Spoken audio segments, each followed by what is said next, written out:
Visions of Sugar Plums, written by Janet Evanovich and read by Lorelei King.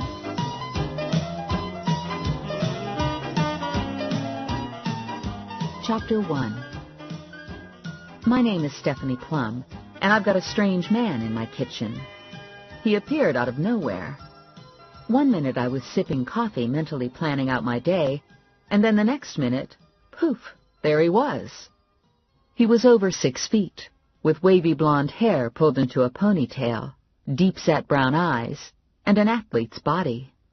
He looked to be late 20s, maybe 30. He was dressed in jeans, boots, a grungy white thermal shirt hanging loose over the jeans, and a beat-up black leather jacket hanging on broad shoulders. He was sporting 2 days of beard growth, and he didn't look happy. "Well, isn't this perfect?" he said, clearly disgusted, hands on hips, taking me in. My heart was tap-dancing in my chest. I was at a total loss. I didn't know what to think or what to say. I didn't know who he was or how he got into my kitchen. He was frightening, but even more than that, he had me flustered. It was like going to a birthday party and arriving a day early. It was like, what the heck's going on? "How?" I asked. "What?" "Hey, don't ask me, lady," he said. "I'm as surprised as you are." "How'd you get into my apartment?"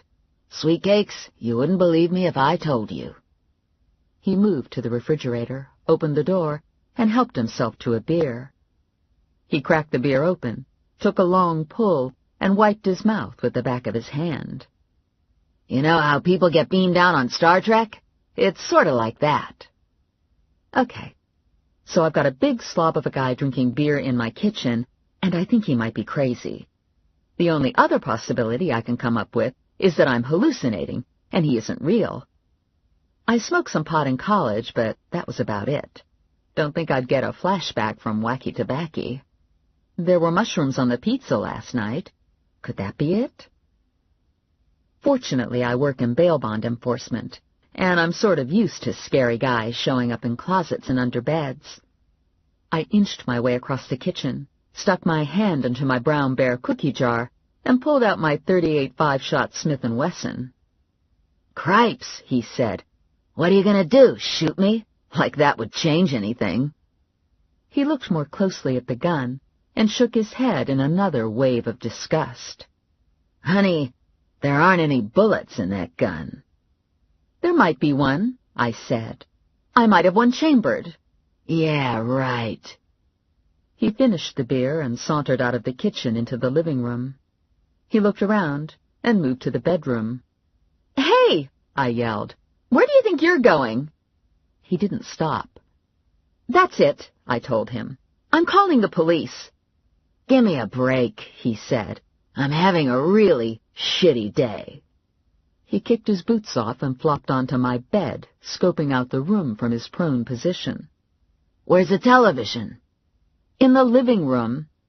"Oh, man, you don't even have a television in your bedroom? How crapola is this?" I cautiously moved closer to the bed, and I reached out and touched him. "Yeah, I'm real," he said. "Sort of. And all my equipment works." He smiled for the first time. It was a knock-your-socks-off smile. Dazzling white teeth and good-humored eyes that crinkled at the corners. "In case you're interested." The smile was good. The news was bad. I didn't know what "sort of real" meant, and I wasn't sure I liked the idea that his equipment worked. All in all, it didn't do a lot to help my heart rate. Truth is, I'm pretty much a chicken shit bounty hunter. Still, while I'm not the world's bravest person, I can bluff with the best of them, so I did an eye roll. "Get a grip." "You'll come around," he said. "They always do." "They?" "Women. Women love me," he said. A good thing I didn't have a bullet chambered as threatened, because I'd definitely shoot this guy. "Do you have a name?" "Diesel." "Is that your first name or your last name?" "That's my whole name. Who are you?" "Stephanie Plum." You live here alone? No. "That's a big fib," he said. "You have living alone written all over you." I narrowed my eyes. "Excuse me?" "You're not exactly a sex goddess," he said. "Hair from hell, baggy sweatpants, no makeup, lousy personality. Not that there isn't some potential. You have an okay shape. What are you, 34B? And you've got a good mouth. Nice pouty lips." He threw me another smile. "A guy could get ideas looking at those lips." Great. The nutcase who somehow got into my apartment was getting ideas about my lips. Thoughts of serial rapists and sex killings went racing through my mind. My mother's warnings echoed in my ears. "Watch out for strangers. Keep your door locked." "Yes, but it's not my fault," I reasoned. "My door was locked. What's with that?" I took his boots, carried them to the front door, and threw them into the hall. "Your boots are in the hall," I yelled. "If you don't come get them, I'm pitching them down the trash chute." My neighbor, Mr. Waleski, stepped out of the elevator. He was holding a small white bakery bag in his hand. "Look at this," he said. "I'm starting the day with a donut. That's what Christmas does to me. It makes me crazy, and then I need a donut. 4 days to Christmas and the stores are picked clean," he said. "And they all say everything's on sale, but I know they jack up the prices. They always gotta gouge you at Christmas. There should be a law. Somebody should look into it." Mr. Waleski unlocked his door, lurched inside, and slammed the door after himself. The door lock clicked into place, and I heard Mr. Waleski's television go on. Diesel elbowed me aside, went into the hall, and retrieved his boots. "You know, you have a real attitude problem," he said. "Attitude this," I told him, closing my door, locking him out of the apartment. The bolt shot back, the lock tumbled, and Diesel opened the door, walked to the couch, and sat down to put his boots on. Hard to pick an emotion here. Confused and astounded would be high on the list. Scared bonkers wasn't far behind. "How'd you do that?" I said, squeaky-voiced and breathless. "How'd you unlock my door?" "I don't know. It's just one of those things we can do." Goosebumps prickled on my forearms. Now I'm really creeped out. "Relax. I'm not going to hurt you. Hell, I'm supposed to make your life better." He gave a snort and another bark of laughter at that. "Yeah, right," he said. Deep breath, Stephanie. Not a terrific time to hyperventilate. If I passed out from lack of oxygen, God knows what would happen. Suppose he was from outer space, and he conducted an anal probe while I was unconscious. A shiver ripped through me. Yuck. "What are we looking at here?" I asked him. "Ghost? Vampire? Space alien?" He slouched back into the couch and zapped the television on. "You're in the ballpark." I was at a loss. How do you get rid of someone who can unlock locks? You can't even have him arrested by the police. And even if I decided to call the police, what would I say? I have a sort of real guy in my apartment. Suppose I cuffed you and chained you to something. What then? He was channel surfing, concentrating on the television. "I could get loose." "Suppose I shot you?" "I'd be pissed off, and it's not smart to piss me off." "But could I kill you? Could I hurt you?" "What is this, 20 questions? I'm looking for a game here. What time is it anyway, and where am I?" "You're in Trenton, New Jersey. It's 8 o'clock in the morning, and you didn't answer my question." He flipped the television off. "Crud. Trenton. I should have guessed. 8 in the morning. I have a whole day to look forward to. Wonderful. And the answer to your question is a qualified no. It wouldn't be easy to kill me, but I suppose if you put your mind to it, you could come up with something." I went to the kitchen and phoned my next-door neighbor, Mrs. Carwatt. "I was wondering if you could come over for just a second," I said. "There's something I'd like to show you." A moment later, I ushered Mrs. Carwatt into my living room. "What do you see?" I asked her. "Is there anyone sitting on my couch?" "There's a man on your couch," Mrs. Carwatt said. "He's big and he has a blonde ponytail. Is that the right answer?" "Just checking. I said to Mrs. Carwat. "Thanks." Mrs. Carwat left, but Diesel remained. "She could see you," I said to him. "Well, duh." He'd been in my apartment for almost a half hour now, and he hadn't done a full head rotation or tried to wrestle me down to the ground. That was a good sign, right? My mother's voice returned. "It means nothing. Don't let your guard down. He could be a maniac." Problem was, the maniac thoughts were banging up against a gut feeling that he was an okay guy. Pushy and arrogant and generally obnoxious, but not criminally insane. Of course, it's possible my instincts were swayed by the fact that he was incredibly sexy-looking, and he smelled wonderful. "What are you doing here?" I asked him, curiosity beginning to override panic. He stood and stretched and scratched his stomach. "How about if I'm the friggin' spirit of Christmas?" My mouth dropped open. The friggin' spirit of Christmas. I must be dreaming. Probably I dreamed I called Mrs. Carwat, too. The friggin' spirit of Christmas. That's actually pretty funny. "Here's the thing," I said to him. "I have enough Christmas spirit. I don't need you." "Not my call, Gracie. Personally, I hate Christmas, and I prefer to be sitting under a palm tree right now, but hey, here I am, so let's get on with it." "My name's not Gracie." "Whatever." He looked around. "Where's your tree? You're supposed to have a stupid Christmas tree." "I haven't had time to buy a tree. There's this guy I'm trying to find, Sandy Claus, wanted for burglary, and now he's failed to appear for his court appearance, so he's in violation of his bond agreement." "Ha! Good one. That's a prize-winning excuse for not having a Christmas tree. Let me see if I've got the details right. You're a bounty hunter?" "Yes." "You don't look like a bounty hunter." "What's a bounty hunter supposed to look like?" "Dressed in black, six-shooter strapped to your leg, a cheroot clenched between your teeth?" I did another eye roll. "And you're after Santa Claus because he skipped." "Not Santa Claus," I said. Sandy Claus, Sandyclaws. "Sandy Claus? Cripes! How would you like to have that name? What'd he steal? Kitty litter?"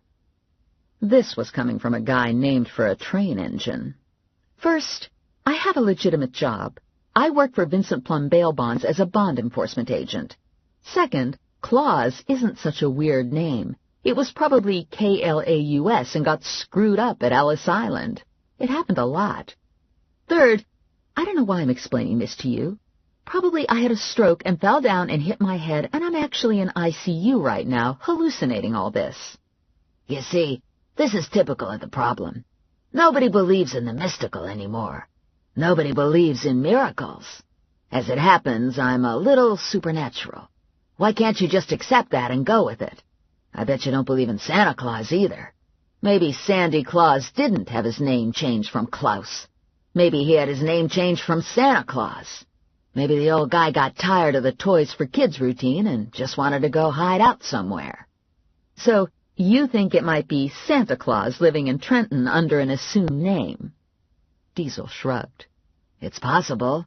Santa's a pretty shifty guy. He has a dark side, you know." "I didn't know that." "Not many people know that. So if you could catch this Claus guy, you'd get a Christmas tree?" "Probably not. I haven't got money for a tree, and I haven't got any ornaments." "Oh, man, I'm stuck with a whiner. No time, no money, no ornaments, yada, yada, yada."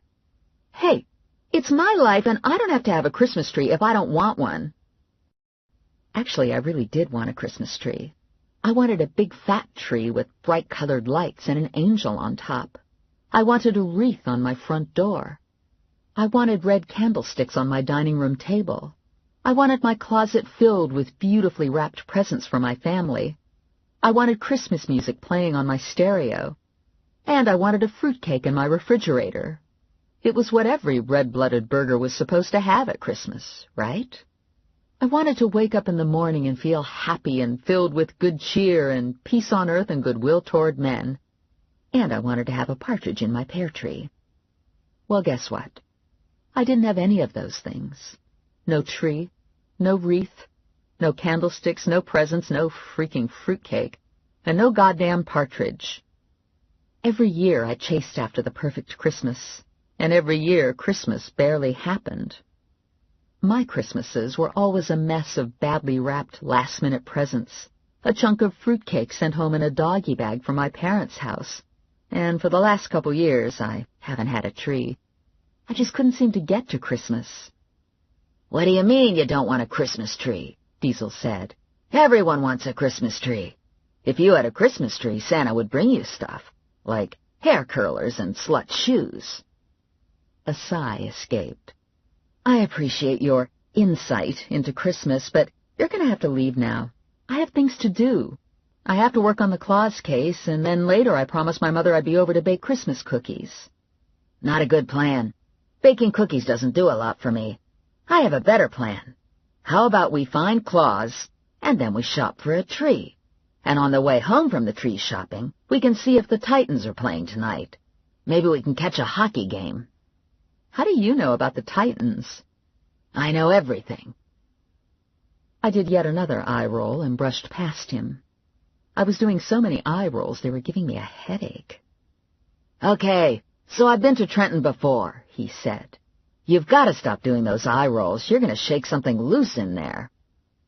I'd planned to take a shower, but there was no way I was getting into the shower with a strange man sitting in my living room. "I'm changing my clothes, and then I'm going to work. You aren't going to pop into my bedroom, are you?" "Do you want me to?" "No." "Your loss." He returned to the couch and television. "Let me know if you change your mind." An hour later, we were in my Honda CR-V, me and Supernatural Man. I hadn't invited him to ride along with me. He'd simply unlocked the door and gotten into the car. "Admit it. You're getting to like me, right?" he asked. "Wrong. I don't like you. But for some unfathomable reason, I'm not totally freaked out." "It's because I'm charming." "You are not charming. You're a jerk." He flashed another one of the killer smiles at me. "Yeah, but I'm a charming jerk." I was driving, and Diesel was riding shotgun, flipping through my folder on Claus. "So what do we do here? Go to his house and drag him out?" "He's living with his sister, Elaine Gluck. I stopped by their house yesterday, and his sister said he disappeared. I think she knows where he is, so I'm going back today to put some pressure on her." 76 years old, and this guy broke into Kreider's Hardware at 2 a.m. and stole $1,500 worth of power tools and a gallon of Morning Glory yellow paint, Diesel read. "Got caught on a security camera." What an idiot. Everybody knows you gotta wear a ski mask when you pull a job like that. Doesn't he watch television? Doesn't he go to the movies? Diesel pulled out a file photo. "Hold the phone. Is this the guy?" "Yes." Diesel's face brightened, and the smile returned. "And you stopped by his house yesterday?" "Yes." "Are you any good at what you do? Are you good at tracking down people?" "No, but I'm lucky." "Even better," he said. "You look like you've had a revelation." "Big time. The pieces are beginning to fit together." "And?" "Sorry," he said. "It was one of those personal revelations." Sandy Claus and his sister, Elaine Gluck, lived in North Trenton in a neighborhood of small houses, big televisions, and American-made cars. Holiday spirit ran high in Sandy's neighborhood. Porches were trimmed in colored lights. Electric candles glowed in windows. Postage stamp front yards were crammed with reindeer, frosties, and Santas. Sandy Claus's house was the best, or the worst, depending on your point of view. The house was blanketed in red, green, yellow, and blue Christmas lights, interspersed with waterfalls of tiny white twinkle lights. A lighted sign on the roof blinked the message, "Peace on Earth." A large plastic Santa and his sleigh were stuffed into the minuscule front yard, and 3 plastic 5-foot-tall Dickens-era carolers huddled together on the front porch. "Now this is spirit," Diesel said. "Nice touch with the blinking lights on the roof." At the risk of being cynical, probably he stole the lights. "Not my problem. Diesel said, opening the car door. "Hold it! Close the door," I said. "You stay here while I talk to Elaine." "And miss out on all the fun? No way." He angled out of the CRV, and he stood, hands in pockets, on the sidewalk, waiting for me. "Okay, fine. Just don't say anything. Just stand behind me and try to look respectable." "You think I don't look respectable?" "You have gravy stains on your shirt." He looked down at himself. "This is my favorite shirt. It's real comfy. And they're not gravy stains, they're grease stains. I used to work on my bike in this shirt." "What kind of bike?" "Customized Harley.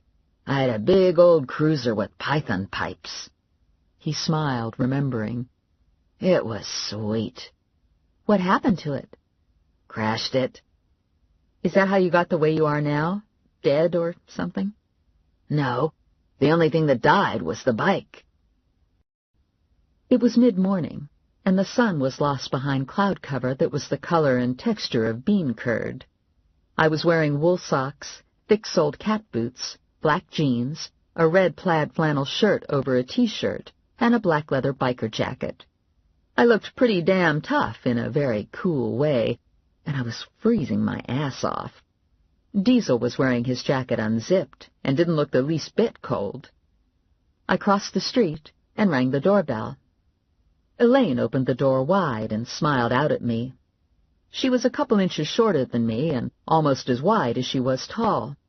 She was maybe 70 years old.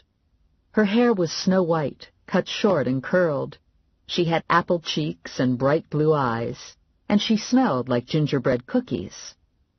"Hello, dear," she said. "How nice to see you again." She looked to the side where Diesel was lurking and gasped. "Oh, my," she said, red scald rising from her neck to her cheek. "You startled me. I didn't see you standing there at first." "I'm with Ms. Plum," Diesel said. "I'm her assistant." "Goodness." "Is Sandy at home?" I asked. "I'm afraid not," she said. "He's very busy at this time of year.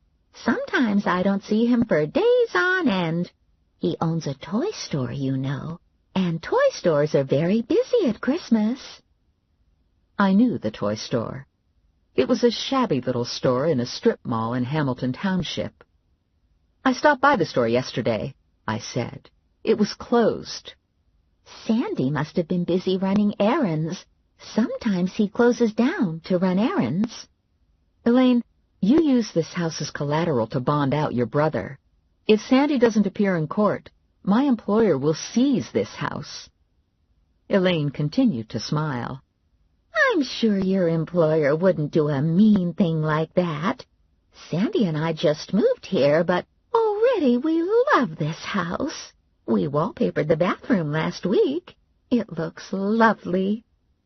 Oh, boy. This was going to be a disaster. If I don't bring claws in, I don't get paid, and I look like a big failure.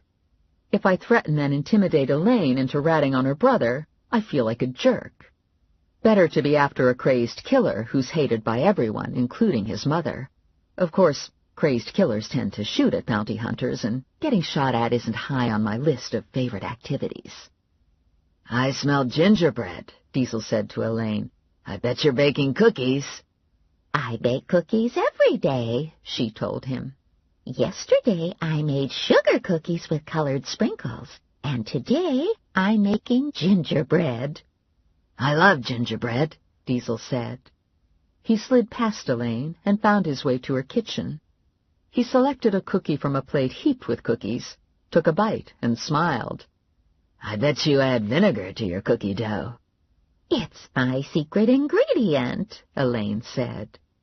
"So, where is the old guy?" Diesel asked. "Where's Sandy?" "He's probably at his workshop. He makes a lot of his own toys, you know." Diesel wandered to the back door and looked out. "And where's the workshop?" "There's a small workshop behind the store, and then there's the main workshop. I don't know exactly where the main workshop is. I've never been there. I'm always too busy with the cookies." "Is it in Trenton?" Diesel asked. Elaine looked thoughtful. "Isn't that something?" she said. "I don't know. Sandy talks about the toys and about the labor problem, but I can't remember him ever talking about the workshop."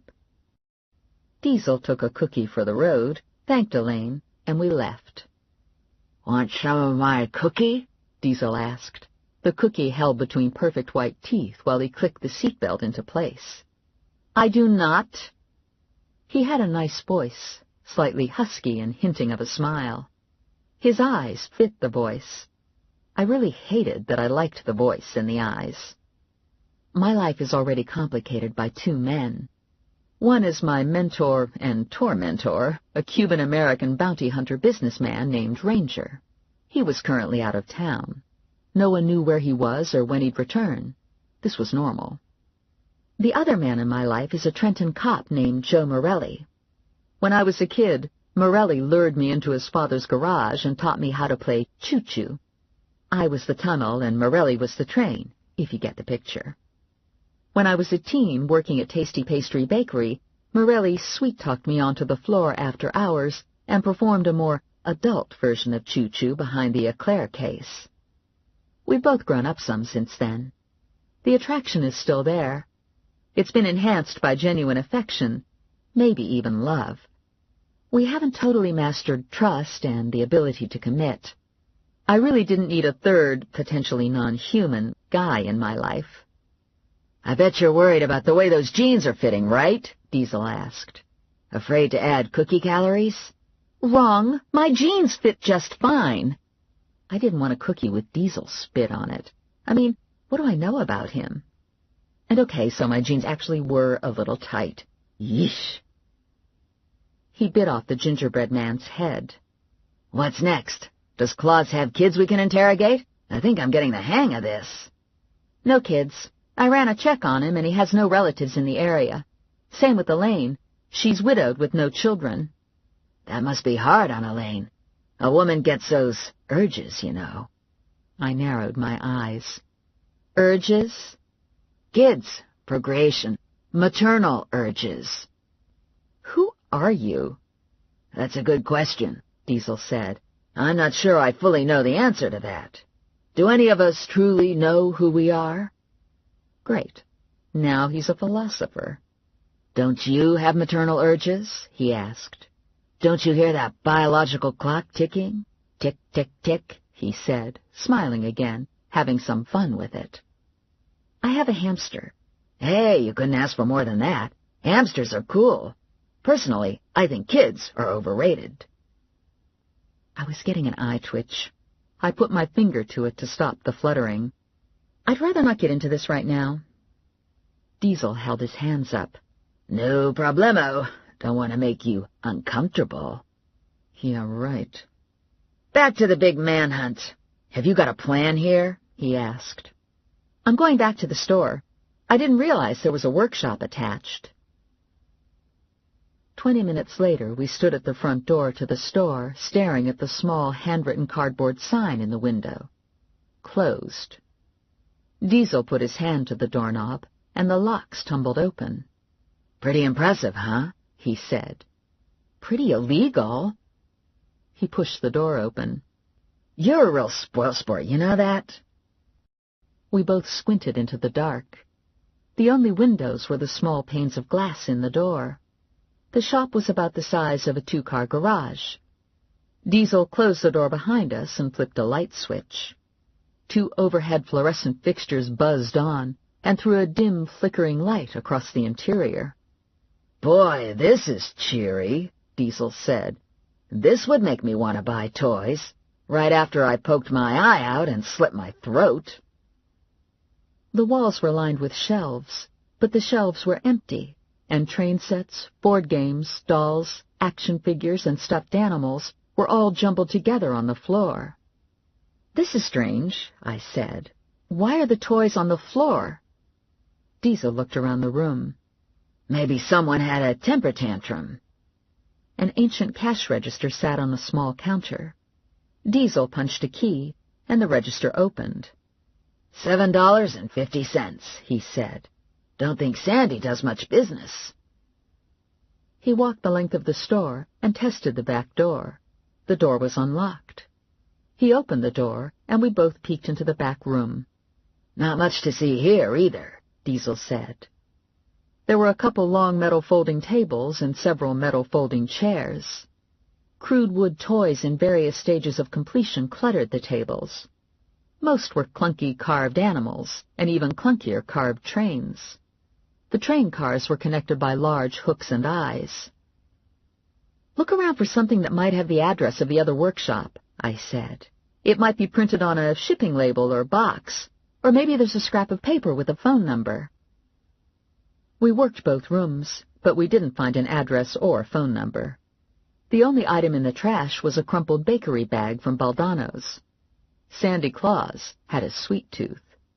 The store didn't have a phone. None had been listed on the bond agreement, and we didn't see any on site. The bond agreement also didn't list a cell phone. That didn't guarantee that one didn't exist. We left the store, locking the front door behind us. We stood beside my CRV in the parking lot and looked back. "Do you notice anything odd about this store?" I asked Diesel. "No name," Diesel said. "There's just a door with a small cutout of a wooden soldier on it." "What kind of a toy store doesn't have a name?" "If you look closely, you can see where the sign was torn off," Diesel said. "It used to hang above the door." "Probably this is a front for a numbers operation." Diesel shook his head. "It would have phones. It would probably have a computer. There'd be ashtrays and cigarette butts." I raised my eyebrows at him. "I watch television," he said. "Okay, whatever." "I'm going to my parents' now," I told him. "Maybe you want me to drop you someplace. Shopping center, pool hall, loony bin?" "Boy, that really hurts. You don't want me to meet your parents." "It's not like we're going steady." "My assignment is to bring you some Christmas cheer, and I take my job very seriously." I gave him disgusted. "You do not take your job seriously. You told me you don't even like Christmas." "I was caught by surprise. It's not usually my gig, but I'm starting to get into it. Can't you tell? Don't I look more cheery?" "I'm not going to get rid of you, am I?" He rocked back on his heels, hands in jacket pockets, a large grin firmly in place. "No." I blew out a sigh, put the car into gear, and pulled out of the lot. It wasn't a far ride to my parents' house in the Burg. The Burg is short for Chambersburg, a small residential community that sits on the edge of Trenton proper. I was born and raised in the Burg, and I'll be a burger for life. I've tried moving away, but I can't seem to get far enough.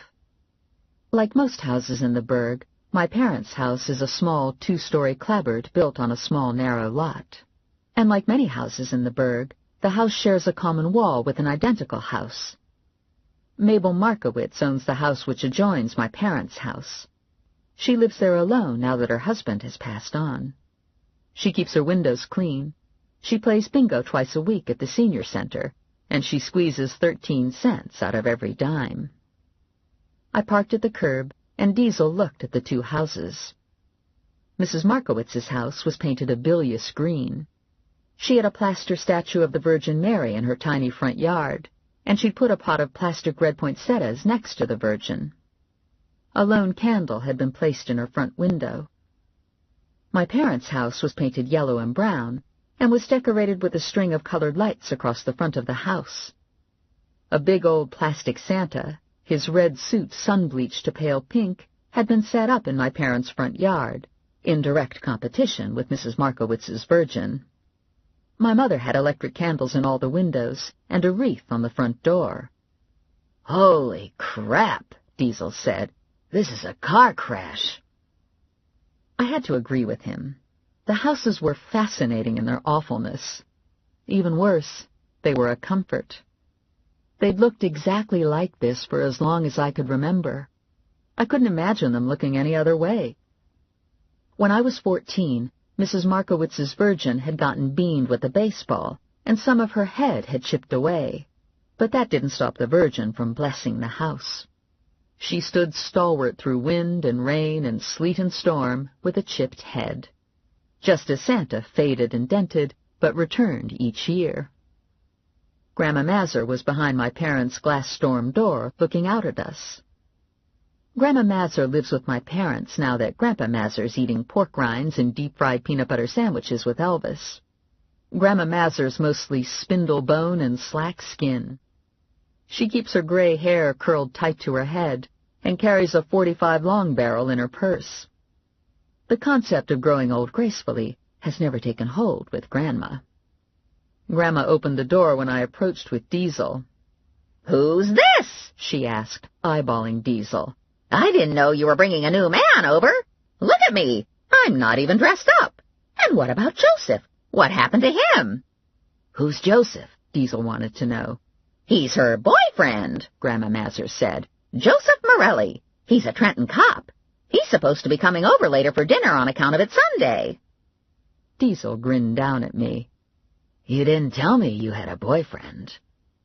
I introduced Diesel to my mom, Grandma Mazur, and my dad. "What's with men in ponytails?" my father said. "Girls are supposed to have long hair. Men are supposed to have short hair." "What about Jesus?" Grandma asked. "He had long hair." "This guy isn't Jesus," my father said. He stuck his hand out to Diesel. "Nice to meet you. What are you, one of them wrestlers or something?" "No, sir, I'm not a wrestler," Diesel said, smiling. "They're sports entertainers," Grandma said. "Only some of them are real good at wrestling, like Kurt Angle and Lance Storm." "Lance Storm?" my father said. "What kind of a name is that?" "It's one of those Canadian names," Grandma said. "He's a cutie, too." Diesel looked at me, and the smile widened. "I love your family." Chapter 2. My sister Valerie came in from the kitchen. Valerie is recently divorced and penniless, and has moved herself and her 2 kids into my old bedroom. Before the divorce and the move back to Jersey, Valerie was living in Southern California, where she had limited success at cloning herself into Meg Ryan. Valerie still got the blonde shag. The resilient perkiness dropped out of her somewhere over Kansas on the flight home. "Dang," Valerie said, taking Diesel in. Grandma agreed. "He's a pip, isn't he?" she said. "He's a real looker." Diesel elbowed me in the side. "You see? They like me." I dragged Diesel into the living room. "They think you've got a nice ass. That's different from liking you. Sit in front of the television. Watch cartoons. Try to find a ball game. Don't talk to anybody." My mother and grandmother and sister were waiting for me in the kitchen. "Who is he?" Valerie wanted to know. "He's gorgeous." "Yeah, and I can tell he's a hottie," Grandma said. "He's got that look in his eye, and I bet he's got a good package." "He's nobody," I said, trying to push aside thoughts of Diesel's package. "He moved into the building, and he doesn't know anybody, so I've sort of adopted him. He's kind of a charity case." Valerie got serious. "Is he married?" "I don't think so, but you don't want him. He's not normal." "He looks normal." "Trust me, he's not your normal guy." "He's gay, right?" "Yep, that's it. I think he's gay." Better than telling Valerie that Diesel was a supernatural pain in the behind. "The gorgeous ones are always gay," Valerie said with a sigh. "It's a rule." Grandma had a big wad of cookie dough on the table. She rolled it out, and then she gave me a star-shaped cookie cutter. "You do the sugar cookies," Grandma said. "I'm going to get Valerie working on the drop cookies." If I take anything with me when I die, it'll be the way my mother's kitchen smells. Coffee brewing in the morning, red cabbage and pot roast steaming the kitchen windows on a cold day in February, a hot apple pie on the counter in September. Sounds corny when I think about it, but the smells are real and as much a part of me as my thumb and my heart. I swear I first smelled pineapple upside-down cake when I was in the womb. Today the air in my mother's kitchen was heavy with butter cookies baking in the oven. My mom used real butter and real vanilla, and the vanilla scent clung to my skin and hung in my hair. The kitchen was warm and cluttered with women, and I was drunk on butter cookies. It would be a perfect moment, If only there wasn't a space alien sitting in the living room watching television with my dad. I stuck my head out the kitchen door and looked through the dining room to Diesel and my dad in the living room. Diesel was standing in front of the Christmas tree, a scrawny 5-foot-tall spruce set into a rickety stand. 4 days to Christmas, and already the tree was dropping needles. My father had placed a green and silver foil star at the balding top of the tree. The rest of the tree was ringed with colored twinkle lights and decorated with an assortment of ornaments collected over the lifetime of my parents' marriage. The rickety stand was wrapped in white cotton batting that was supposed to resemble snow. A village of aging cardboard houses had been assembled on the cotton batting. Valerie's kids, 9-year-old Angie and 7-year-old Mary Alice, had finished the tree off with gobs of tinsel. Angie is the perfect child and is often mistaken for a very short 40-year-old woman. Mary Alice has had a long-standing identity problem and is usually convinced she's a horse. "Nice tree," Diesel said. My father concentrated on the television screen. My father knew a loser tree when he saw one, and this was no prize winner. He'd cheaped out as usual, and he'd gotten the tree from Andy at the mobile station. Andy's trees always looked like they were grown next to a nuclear power plant. Mary Alice and Angie had been watching television with my father. Mary Alice tore her attention away from the screen and looked up at Diesel. "Who are you?" she asked.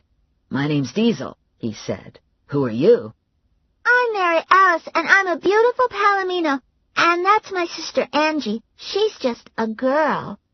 "You aren't a Palomino," Angie said. "Palominos have golden hair, and you have brown hair." "I can be a Palomino if I want to," Mary Alice said. "Cannot, can to, cannot." I closed the kitchen door and returned to the cookie cutting. "There's a toy store in the Price Cutter Strip Mall in Hamilton Township," I said to my mother and grandmother. "Do either of you know anything about it?" "I never saw a toy store there," Grandma said. "But I was shopping with Tootie Frick last week, and we saw a store with a toy soldier on the door. I tried the door, but it was locked, and there weren't any lights on inside. I asked someone about it, and he said the store was haunted. He said last week there was an electrical storm inside the store, with thunder and everything." I transferred a raw cookie dough star from the table to the cookie sheet. "I don't know about the haunted part, but the place is supposed to be a toy store. The guy who owns it has failed to appear for a court date, and I haven't been able to find him. Supposedly he makes some of his own toys, and he has a workshop somewhere, but I haven't been able to get an address for the workshop." When the bail bonds office opened tomorrow morning, I'd have Connie, the office manager, run a cyber search on Claus. I could also check to see if Claus was on the books for electric and water at a location other than his house and his store. "You're going to have to pick the pace up here," Grandma said. "We still got to put the frosting on these cookies, and we got the filled cookies to make yet, and the cream cheese snowballs. I can't be doing this all day because I got to go to a viewing tonight. Lenny Yellyneck is laid out. He was a member of the Moose Lodge, and you know what that means." My mother and I looked at Grandma. We were clueless. "I give up," my mother said. "What does that mean?" "There's always a crowd when there's a moose laid out. Lots of men. Easy pickings if you're in the market for a stud muffin." My mother was mixing cookie dough in a big bowl. She looked up, spoon in hand, and a glob of dough slid off the spoon and plopped onto the floor. "Stud muffin?" "Of course. I've already got my stud muffin all picked out," Grandma said. "I met him at Harry Farfel's viewing week before last. It was a real romantic meeting. My stud muffin just moved into the area. He was driving around trying to find a business associate, and he got lost. So he went into Steve's funeral parlor to ask for directions, and he bumped right into me. He said he bumped into me on account of he has vision problems, but I knew it was fate. All the little hairs on my arms stood up the second he knocked me down. Can you imagine? And now we're practically going steady. He's a real honey. He's a good kisser, too. Makes my lips tingle." "You never said anything," my mother said. "I didn't want to make a fuss, what with Christmas on top of us." I thought it was sort of cool that Grandma had a stud muffin, but I didn't really want a mental image of Grandma in The Good Kisser.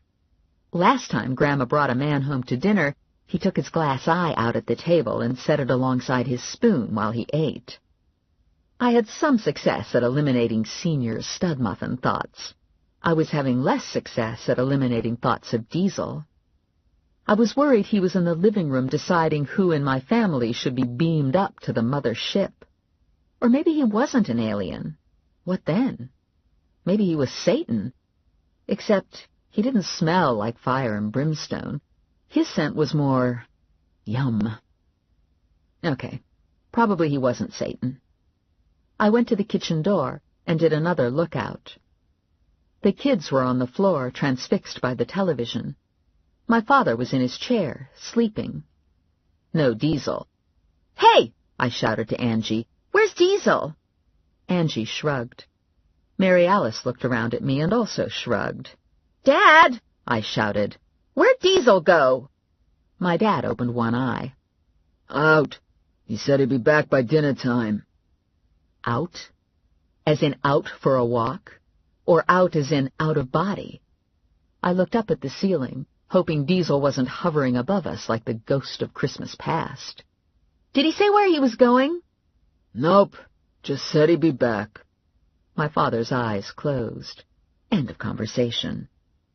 I suddenly had a scary thought. I ran to the front foyer with the spatula still in my hand. I looked out the front door, and my heart momentarily stopped. The CRV was gone. He took my car. Damn, damn, damn! I went outside to the sidewalk and looked up and down the street. Diesel! I yelled. Diesel! No response.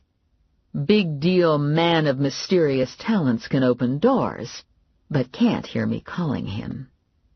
I just got to thinking about today's paper, Grandma said when I returned to the kitchen. I was looking at the want ads this morning, thinking I could use a job if the right thing turned up, like being a bar singer. Anyway, I didn't see any ads for bar singers, but there was an ad in there for toy makers. It was worded real cute, too. It said they were looking for elves. The paper was on the floor beside my father's chair. I found the paper and read through the want ads. Sure enough, there was an ad for toy makers, elves preferred. A phone number was given. Applicants were told to ask for Lester. I dialed the number and got Lester on the second ring. "Here's the thing, Lester," I said. "I got this phone number out of the paper. Are you really hiring toy makers?" Yes, but we're only taking toy makers of the very highest caliber. Elves? Everyone knows they're the top of the line, toy makers. Are you taking on anyone other than elves? Are you a non-elf looking for a job? I'm looking for a toy maker, Sandy Claus. Click. Disconnect. I redialed and someone other than Lester answered. I asked for Lester and was told Lester wasn't available. I asked for the job seeker interview location, and this resulted in another disconnect. I didn't know we had elves in Trenton, Grandma said. Isn't that something? Elves, right under our nose. I think he was kidding about the elves, I said. Too bad, Grandma said. Elves would be fun.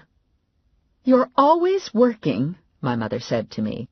You can't even bake Christmas cookies without making phone calls about criminals. Loretta Krakowski's daughter doesn't do that. Loretta's daughter comes home from the button factory and never thinks about her job. Loretta's daughter handmade all her own Christmas cards. My mother stopped mixing dough and looked at me, wide-eyed and fear-filled. Did you send out your Christmas cards? Oh, my God, Christmas cards. I forgot all about Christmas cards. Sure, I said.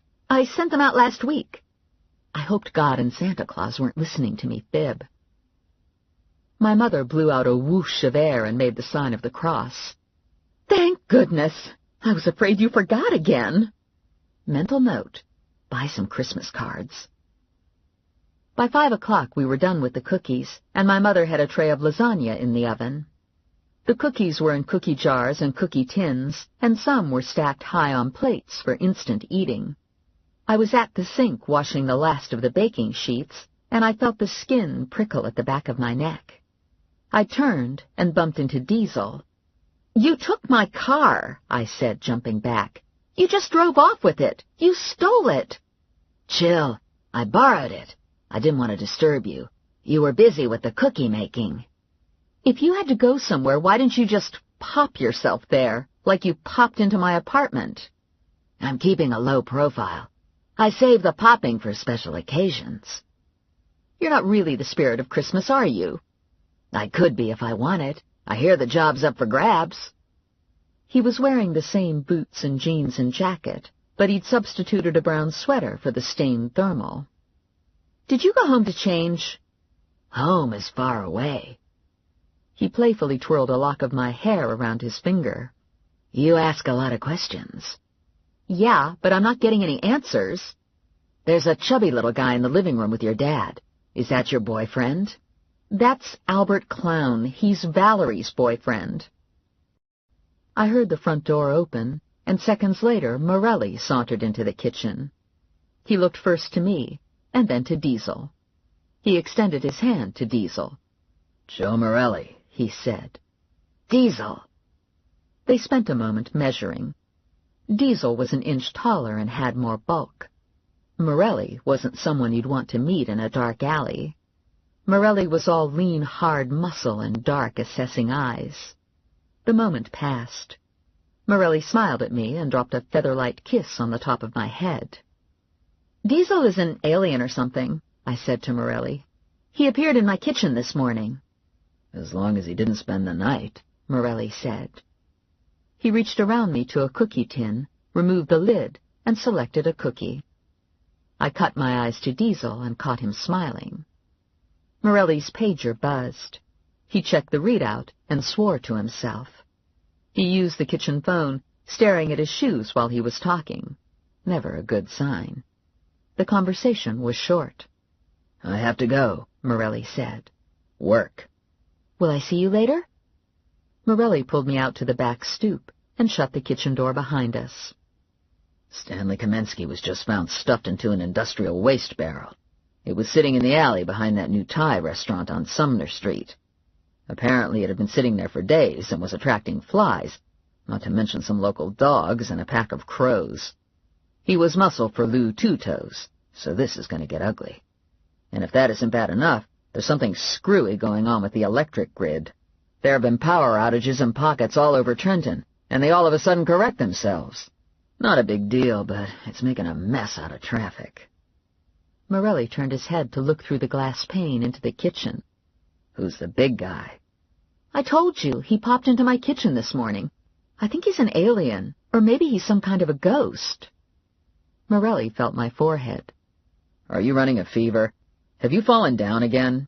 "I'm fine. Pay attention. The guy popped into my kitchen." "Yeah, but everyone pops into your kitchen." "Not like this. He really popped in, like he was beamed down or something." "Okay," Morelli said. "I believe you. He's an alien." Morelli dragged me tight against him, and he kissed me, and he left. "So," Diesel said when I returned to the kitchen, "how'd that go?" I don't think he believed me. "No kidding. You go around telling people I'm an alien, and they're eventually going to lock you up in the booby hatch. And, just for the record, I'm not an alien, and I'm not a ghost." "Vampire?" "A vampire can't enter a home without an invitation." "This is too weird." "It's not that weird," Diesel said.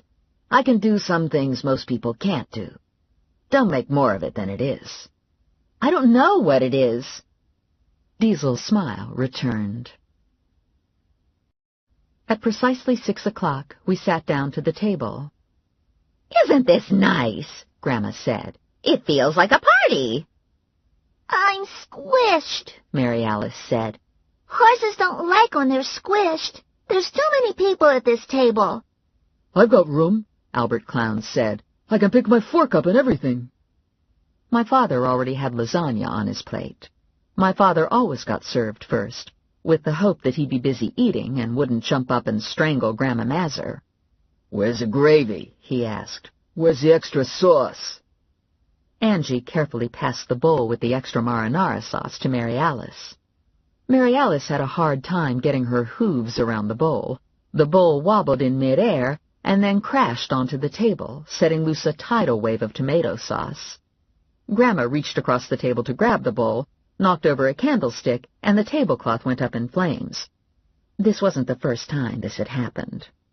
"Yo, fire!" Clown yelled. "Fire, fire! We're all gonna die!" My father looked up briefly, shook his head like he couldn't believe this was actually his life, and returned to shoveling in his lasagna. My mother made the sign of the cross, and I dumped a pitcher of ice water into the middle of the table, putting an end to the fire. Diesel grinned. "I love this family. I just love this family." "I didn't really think we were gonna die," Clown said. "Have another slice of lasagna," my mother said to Valerie. "Look at you, you're all skin and bones." "That's because she throws up when she eats," Grandma said. I have a virus. Valerie said. I get nervous. "Maybe you're pregnant," Grandma said. "Maybe you got the morning sickness all day long." Clown went white and fell off his chair, crash, onto the floor. Grandma looked down at him. "They don't make men like they used to." Valerie clapped her hand to her mouth and ran out of the room, up the stairs to the bathroom. "Holy Mary, Mother of God," my mother said. Clown opened his eyes. "What happened?" "You fainted," Grandma said. "You went down like a sack of sand." Diesel got out of his chair and helped Clown to his feet. "Way to go, stud," Diesel said. "Thank you," Clown said. "I'm very virile. It runs in the family." I'm tired of sitting here, Mary Alice said. I need to gallop. "You will not gallop," my mother yelled at Mary Alice. "You're not a horse. You're a little girl, and you'll act like one or you'll go to your room." We all sat stunned, because my mother never yelled. And even more shocking, my mother, having put her time in with me, the original space cadet, never made an issue of the horse thing. There was a moment of silence, and then Mary Alice started bawling. She had her eyes scrunched tight and her mouth wide open. Her face was red and blotchy, and tears dripped off her cheeks onto her shirt. "Christ," my father said. "Somebody do something." "Hey, kid," Diesel said. "What do you want for Christmas this year?" Mary Alice tried to stop crying, but her breath was coming in gulps and hiccups. She scrubbed tears off her face and wiped her nose with the back of her hand. I don't want anything for Christmas. I hate Christmas. Christmas is poopy. "There must be something you want," Grandma said. Mary Alice pushed her food around on her plate with her fork. There's nothing. And I know there's no Santa Claus, too. He's just a big, fat fake. No one had an immediate response. She caught us by surprise. There was no Santa Claus. How crappy is that? Diesel finally leaned forward on his elbows and looked across the table at Mary Alice. "This is the way I see it, Mary Alice. I can't say for sure if there's really a Santa Claus, but I think it's fun to pretend. The truth is, we all have a choice to make, and we can believe in whatever we want." I think you're poopy, too, Mary Alice said to Diesel.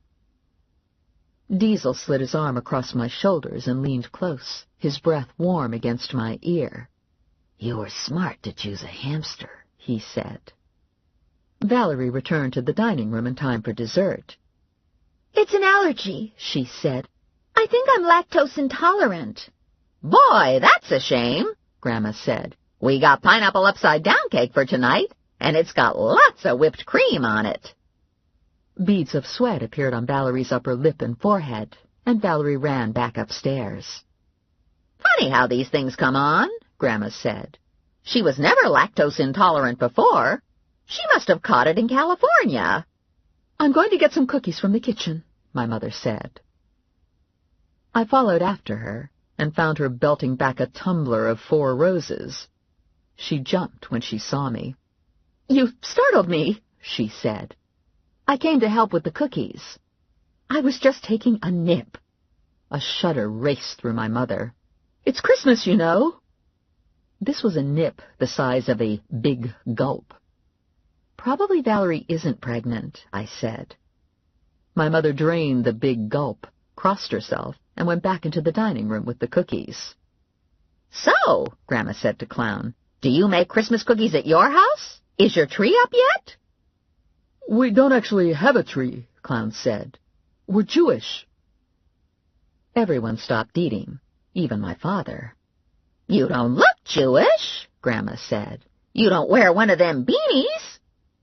Clown rolled his eyes up as if looking for his missing beanie, clearly at a loss for words, probably still not getting total oxygen to his brain after fainting. "How great is this?" Grandma said. "If you marry Valerie, we can celebrate some of those Jewish holidays, and we can get a set of the candlesticks. I always wanted one of those Jewish candlestick things. Isn't this something?"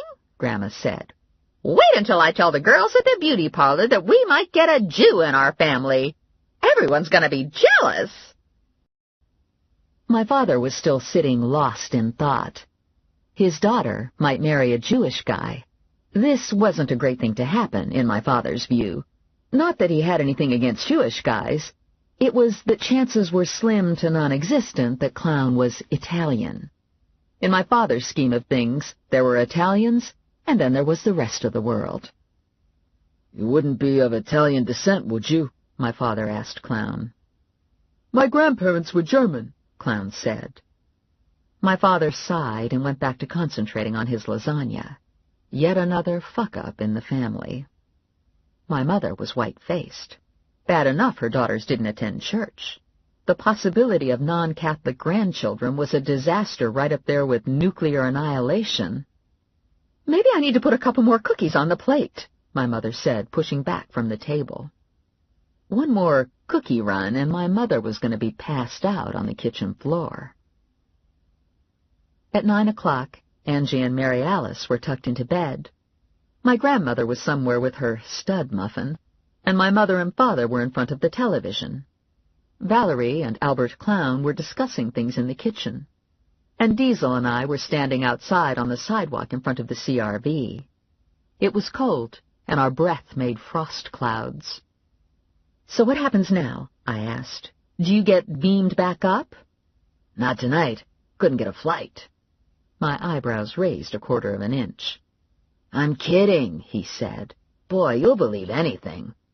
Apparently. "Well, it's been a real treat," I said, "but I've got to go now." "Sure. See you around." I got into the CRV, cranked the engine over, and took off. When I got to the corner, I swiveled in my seat and looked back. Diesel was still standing exactly where I'd left him. I drove around the block, and when I returned to my parents' house, the sidewalk was empty. Diesel had vanished without a trace. He didn't pop into my car when I was halfway home. He didn't appear in my apartment building hallway. He wasn't in my kitchen, bedroom, or bathroom. I dropped a piece of butter cookie into the hamster cage on my kitchen counter and watched Rex jump off his wheel and rush at the cookie. "We got rid of the alien," I said to Rex. "Good deal, huh?" Rex looked like he was thinking alien schmalien. I guess when you live in a glass cage, you don't care a lot about aliens in the kitchen. When you're a woman alone in an apartment, aliens are pretty damn frightening. Except for Diesel. Diesel was inconvenient and confusing, and as much as I hate to admit it, Diesel was annoyingly likable. Frightening had dropped low on the list. "So," I said to Rex, "why do you suppose I'm not afraid of Diesel? Probably some kind of alien magic, right?" Rex was working at getting the cookie into his cheek pouch. "And while we're having this discussion," I said to Rex, "I want to reassure you that I haven't forgotten about Christmas. I know it's only 4 days away, but I made cookies today. That's a good start, right?" Truth is, there wasn't a trace of Christmas in my apartment. Counting down 4 days, and I didn't have a red bow or twinkle light in sight. Plus, I didn't have presents for anyone. "How did this happen?" I asked Rex. "It seemed like just yesterday that Christmas was months away."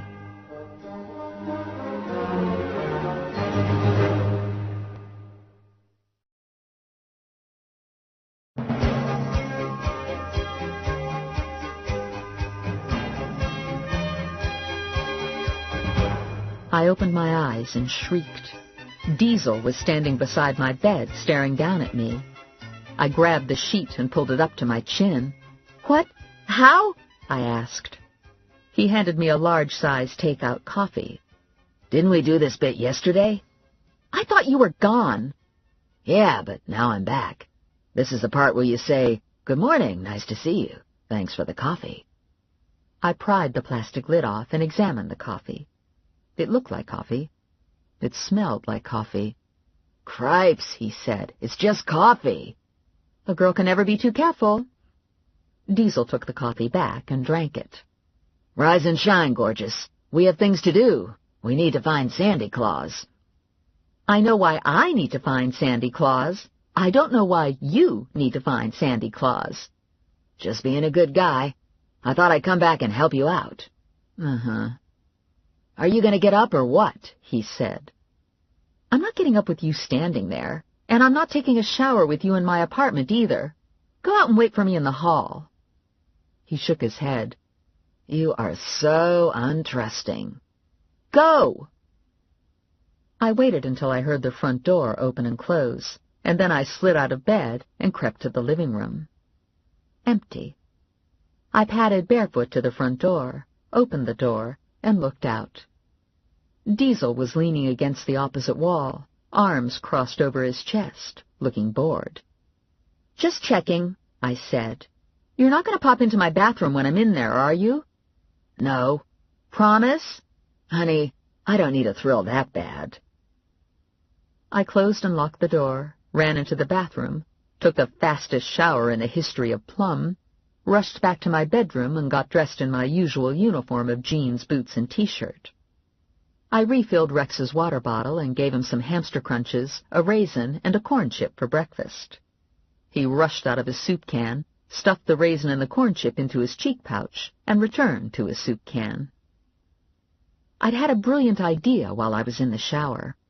I knew a guy who might help me find Claus. His name was Randy Briggs. Briggs wasn't an elf, but he was only 3 feet tall. Maybe that was good enough. I thumbed through my address book and found Briggs' phone number. Briggs was a self-employed computer geek. He usually worked at home, and he usually needed money. "Hey," I said to him, "I have a job for you. I need an undercover elf." "I'm not an elf." "Yes, but you're short." "Christ," Briggs said, and he hung up. Probably best to talk to Briggs in person. Unfortunately, I now had a dilemma. I thought there was a possibility that Diesel might go away if I never opened the door and let him in. Problem was, I needed to go out. I opened the door and looked at Diesel. "Yeah, I'm still here," he said. "I need to go someplace." "No kidding." "Alone." "It's a supernatural thing, isn't it? It still got you weirded out, right?" He slung an arm around my shoulders. "I bet you think Spider-Man is a real cute guy. I bet you think it'd be fun to be friends with a guy like that." "Maybe." "So, just pretend I'm Spidey." I looked at him sideways. "Are you Spidey?" "No, he's a lot shorter." I grabbed my bag and my keys and shrugged into my fleece-lined jacket. I locked my front door and took the stairs to the parking lot. Diesel was right behind me. "We can take my car," he said. "You have a car?" There was a black Jaguar parked a few feet from the back entrance to my apartment building. Diesel beeped the Jag open with the remote. "Wow," I said. "You do okay for an alien." "I'm not an alien." "Yeah, you keep saying that, but I don't know what else to call you." "Call me Diesel." I angled onto the passenger side seat and buckled in. "It's stolen, right?" Diesel looked over at me and smiled. "Damn." "We're going to Cloverleaf Apartments on Grand. It's about a mile from here, off Hamilton." The Cloverleaf apartment building looked a lot like mine. It was a big red brick cube and strictly utilitarian. 3 stories, a front and a back entrance, parking lot in the rear. Randy Briggs lived on the 2nd floor. I'd met him a while back in a professional capacity. He'd been accused of carrying a concealed weapon and had failed to appear for a court appearance. I dragged him kicking and screaming back into the system. The charge had actually been borderline bogus, and Briggs was ultimately released without penalty.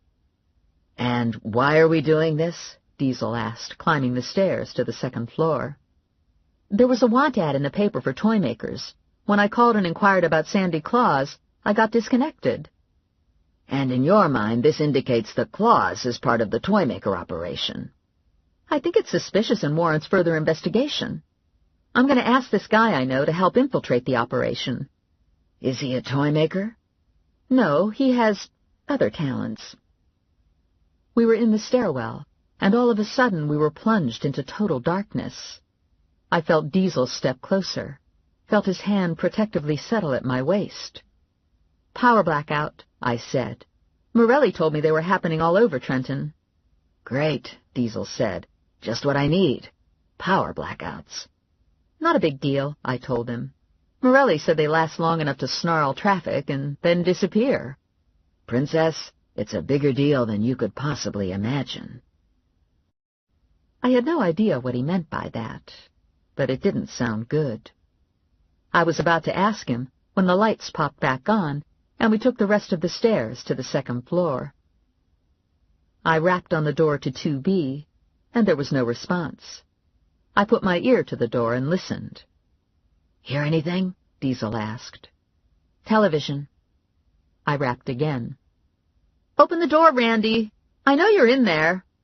Go away, Randy called. I'm working.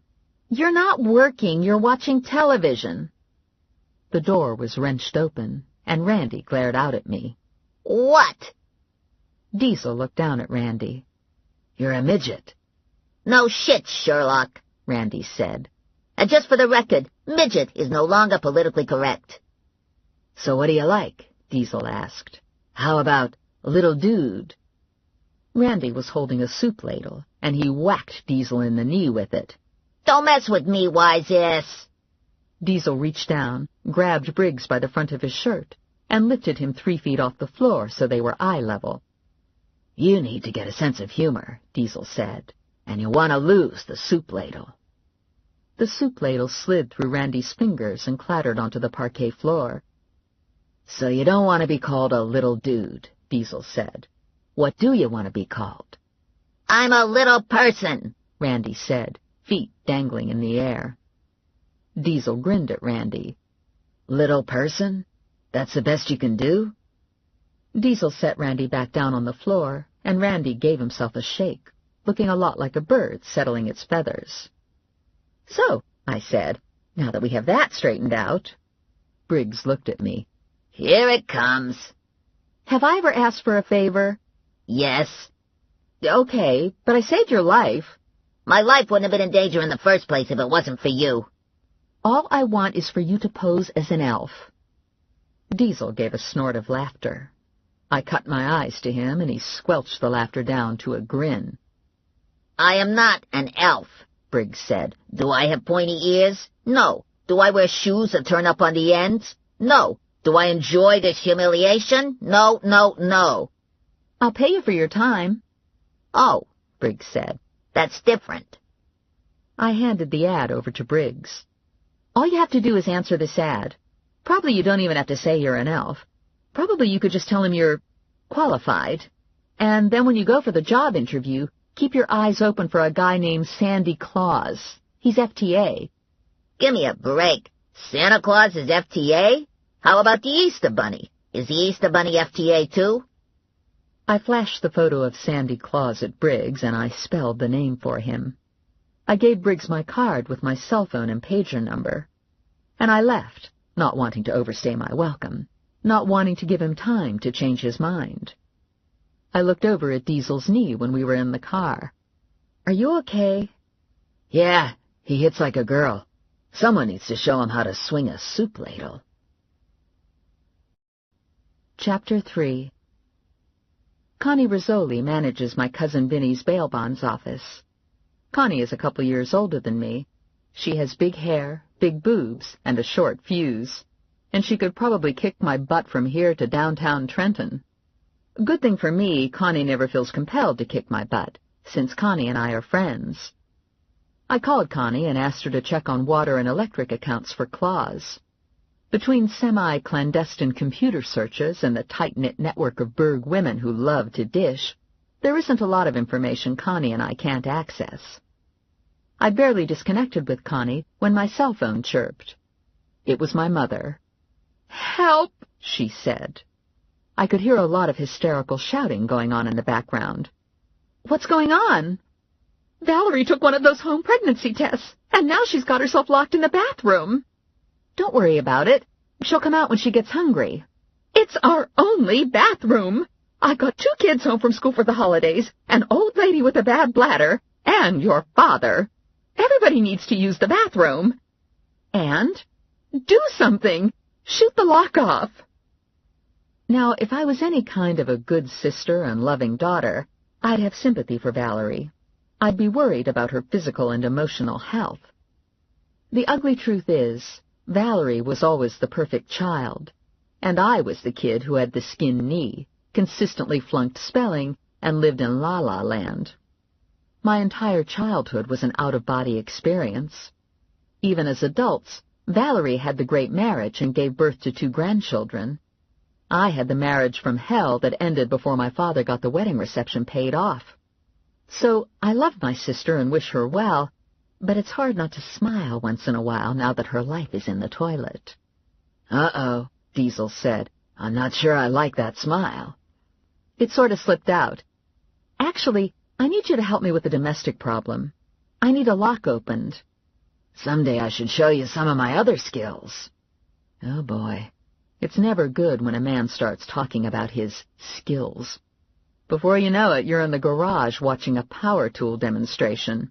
And after all the power tools are revved, there's only one tool left to haul out of the box. Someday a study should be done on the effect of testosterone production in the presence of a bandsaw. Everyone was huddled outside the bathroom when I got to my parents' house. Mary Alice was galloping in circles, and the rest of my family was alternately pacing and yelling and banging on the door. "Pretty amazing," Diesel said to me. "I'm always knocked out by the way a family can be at the upper end of dysfunction and insanity and still work so well as a unit. Do you want me to open the door?" "No." I was afraid they'd all rush in and someone would get trampled in the stampede. I went downstairs to the kitchen and out the back door. There was a small roof over the back stoop, and the roof butted up to the bathroom window. When I was a kid, I used to sneak out the bathroom window to hang with my friends. "Give me a boost up," I said to Diesel. "I'll bring her out through the window. Then you can open the door." Diesel laced his fingers together. I put my foot in his hands, and he lifted me to roof level. I scrambled onto the roof and glanced down at him. He was impressively strong. "Could you stop a runaway freight train?" I asked. "Probably not a freight train. That would be Superman." I looked in the window at Valerie. She was sitting on the toilet lid, staring at the little test strip. She looked up when I knocked. "Open up," I said. "It's cold out here." She pressed her nose to the window and looked out. "Are you alone?" "I'm with Diesel." She looked down to the ground, and Diesel waved to her. It was a goofy little finger wave. Valerie opened the window, and I climbed inside. "What's going on?" I asked. "Look at my test strip." Maybe it made a mistake. "It's the 5th time I've taken the test. They keep coming out positive. I'm pregnant. I'm goddamn pregnant. Albert Clown got me pregnant." "Didn't you take precautions?" "No, I didn't take precautions. Look at him. He looks like a loaf of yeast bread just before you bake it. He's soft and white and totally without substance. Who would have thought he'd have sperm? Do you know what this poor kid will look like?" Valerie wailed. "It'll look like a dinner roll." "Maybe this isn't so bad. I thought you were all anxious to get married." "I was anxious to get married, not to get pregnant. And I don't want to marry Clown. He lives with his mother, for God's sake. And he makes no money." "He's a lawyer." "He chases ambulances down the street. He might as well be a German shepherd." It was true. Clown was having a difficult time getting his practice established, and had resorted to listening to the police band. "A woman has choices these days," I said. "Not in this family." Valerie was pacing and waving her arms. "We're Catholic, for Christ's sake." "Yeah, but you never go to church. It isn't like you have religion." "You know what's left when the religion goes away? Guilt. Guilt never goes away. I'm stuck with the goddamn guilt for the rest of my life. And what about Mom? I even mention abortion and she'll be crossing herself until her arm falls off." "Don't tell her. Tell her the strip was negative." Valerie stopped pacing and looked at me. "Would you get an abortion?" Whoa, me? I took a beat to think about it. "I don't know," I said. "I'm having a hard time relating. The closest I've come to childbirth is buying a hamster." "Fine," Valerie said. "Suppose Rex was never born. Suppose the mommy hamster had an abortion, and Rex was bagged up along with the dirty kennel bedding in the breeder hamster cage." Sharp pain to the heart. "When you put it that way—" "It's all his fault," Valerie said. "I'm going to find him. I'm going to track him down, and I'm going to maim him." "Clown?" "No, my dog-turd ex-husband. If he hadn't run off with the babysitter, this never would have happened. We were so happy. I don't know what went wrong. One minute we were a family, and the next thing I know he's in the coat closet with the babysitter." "Open up!" Grandma yelled from the other side of the door. "I gotta go. Lock yourself in some other room." "Just because you have the baby doesn't mean you have to marry Clown," I said. Although I actually thought Valerie could do a lot worse than Albert Clown. I liked Clown. He wasn't a big, handsome, super cool guy, but he tried hard at everything. He was nice to Valerie and the girls, and there seemed to be genuine affection between them all. I wasn't sure anymore what made a good marriage. There had to be love, of course, but there were so many different kinds of love, and clearly some love was more enduring than others. Valerie and I thought we'd found the loves of our lives, and look where that took us. "Shoes," I said to Valerie. "When in doubt, I find it always helps if I buy a new pair of shoes. You should go shopping." Valerie looked over at the door. "I could use a new pair of shoes, but I don't want to go out there." "Use the window." Valerie climbed out the window, got to the edge of the roof, and hesitated. "This is scary." "It's not a big deal," Diesel said. "Just hang your ass over the edge and I'll bring you down." Valerie looked back at me. "Trust him," I said. "Trust Superman, Spider-Man, E.T., the ghost of Christmas present, whoever the hell." "I don't know," Valerie said. "This feels kind of high. I don't like the way this feels. Maybe I need to go back into the house." Valerie turned toward the window, and her foot slipped on the shingle roof. "Eee!" she shrieked, flailing out with her arms, grabbing me by my jacket. "Help! Help!" She yanked me forward, and we both lost balance, slammed onto the roof, and rolled off the edge, clinging together. We crashed into Diesel, and the three of us went to the ground. Diesel was flat on his back. I was on top of him, and Val was on top of me. The whole family came running out the back door and crowded around us. "What's going on?" Grandma wanted to know. "Is this some new sex thing?" "If she jumps on the pile, I'm out of here," Diesel said. "Call 911, my mother said. "Don't anybody move. Your backs might be broken." She looked down at Valerie. "Can you wiggle your toes?" "You didn't unlock the bathroom," my father said to Valerie. "Someone's got to go back up and unlock the bathroom." "Frank, I told you to call 911. "We don't need 911, I said. "We just need for Valerie to get off me." My mother pulled Valerie to her feet. "Is the baby okay? Did you hurt yourself? I can't believe you went out through the window." "What about me?" I said. "I fell too." "You're always falling," my mother said. "You jumped off the garage roof when you were 7 years old. And now people shoot at you." She shook her finger at me. "You're a bad influence on your sister. She never used to do things like this." I was still lying on top of Diesel, and I was sort of enjoying it. "I knew you'd come around," Diesel said to me. I narrowed my eyes. "I have not come around." My pager buzzed at my waist. I rolled off Diesel and checked the readout. It was Randy Briggs.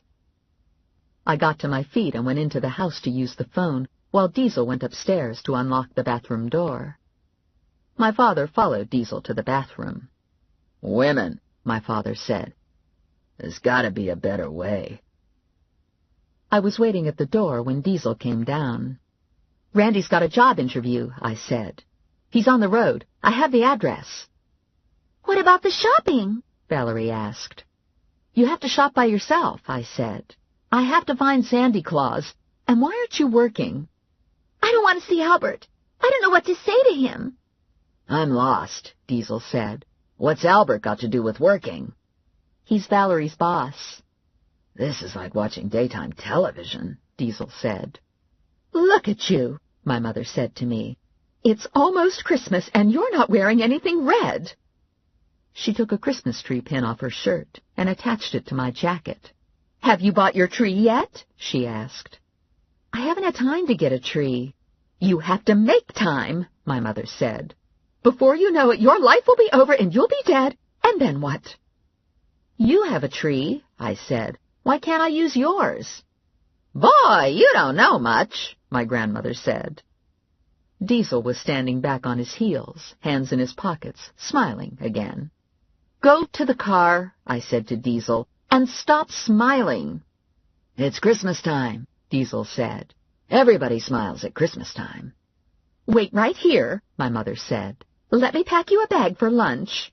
"No time," I said to my mother. "I need to get moving." "It'll only take a minute." She was already in the kitchen, and I could hear the refrigerator open and close, and drawers open and close. And my mother returned with a bag of food. "Thanks," I said. Diesel looked in the bag and extracted a cookie. "Chocolate chip, my favorite." I had a feeling every cookie was Diesel's favorite. When we were both in the car, I turned to Diesel. "I want to know about you." "There isn't a lot to tell. If I hadn't gotten dropped into your kitchen, we wouldn't be having this conversation. If you met me on the street, you'd think I was just another guy." "So, you're strong and can open locks. Anything else you're especially good at?" Diesel smiled at me. "All men think that," I said. Diesel pulled onto Hamilton Avenue and turned left. "What happens when you find Claus?" "I hand him over to the police. Then my cousin Vinny probably goes to the lockup and bails Claus out a second time." "Why would Vinny do that?" "He gets paid more money. Claus has a local business and he signed his house over for security, so it's a good risk for Vinny." "And what if Claus doesn't want to be handed over to the police? Do you shoot him?" "I hardly ever shoot people." "This should be fun," Diesel said. I cut my eyes to him. "Is there something you're not telling me?" "Lots of things." I put my finger to my lower lid. "You have a problem?" he asked. I twitch. "I bet that would go away if you got a Christmas tree." "All right, okay, I'll get a Christmas tree." "When?" "When I have time, and you're driving too slow. Where'd you learn how to drive? Florida?" Diesel stopped the car in the middle of the road. "Take a deep breath." "What are you doing? Are you nuts? You can't just stop in the middle of the road." "Take a deep breath. Count to 10. I took a breath, and I counted to 10. "Count slower," Diesel said. The guy behind us honked his horn, and I cracked my knuckles. My eye was twitching like mad. "This isn't working," I said. "You're giving me heart palpitations. People in Jersey don't do slow down." "We're sitting in traffic," Diesel said. "Notice that the car in front of us is less than a car length away and not moving. The only way to drive faster would be to drive on the sidewalk." "What's your point?" "I can't fit on the sidewalk." "So do something supernatural," I said. "Can't you tip the car sideways or something? They do that in the movies all the time." "Sorry, I flunked levitation." My luck, I get a guy who flunked levitation. 20 minutes later, we parked across from a hole-in-the-wall storefront office. The makeshift sign in the window advertised immediate openings for master toy makers. I wanted to take a closer look, so we left the car and crossed the street. We stood on the sidewalk and looked through the dusty plate glass window. Inside, the place was wall-to-wall little people.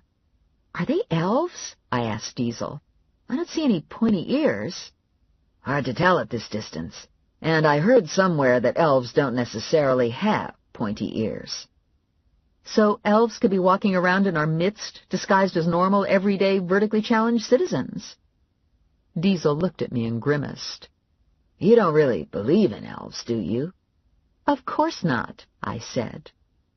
But the truth was that I didn't know what I believed in anymore.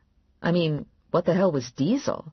And if I believed in Diesel, why not believe in elves? "Do you see Briggs?" I asked him. He's at the back talking to a big guy with a clipboard, and I don't see claws.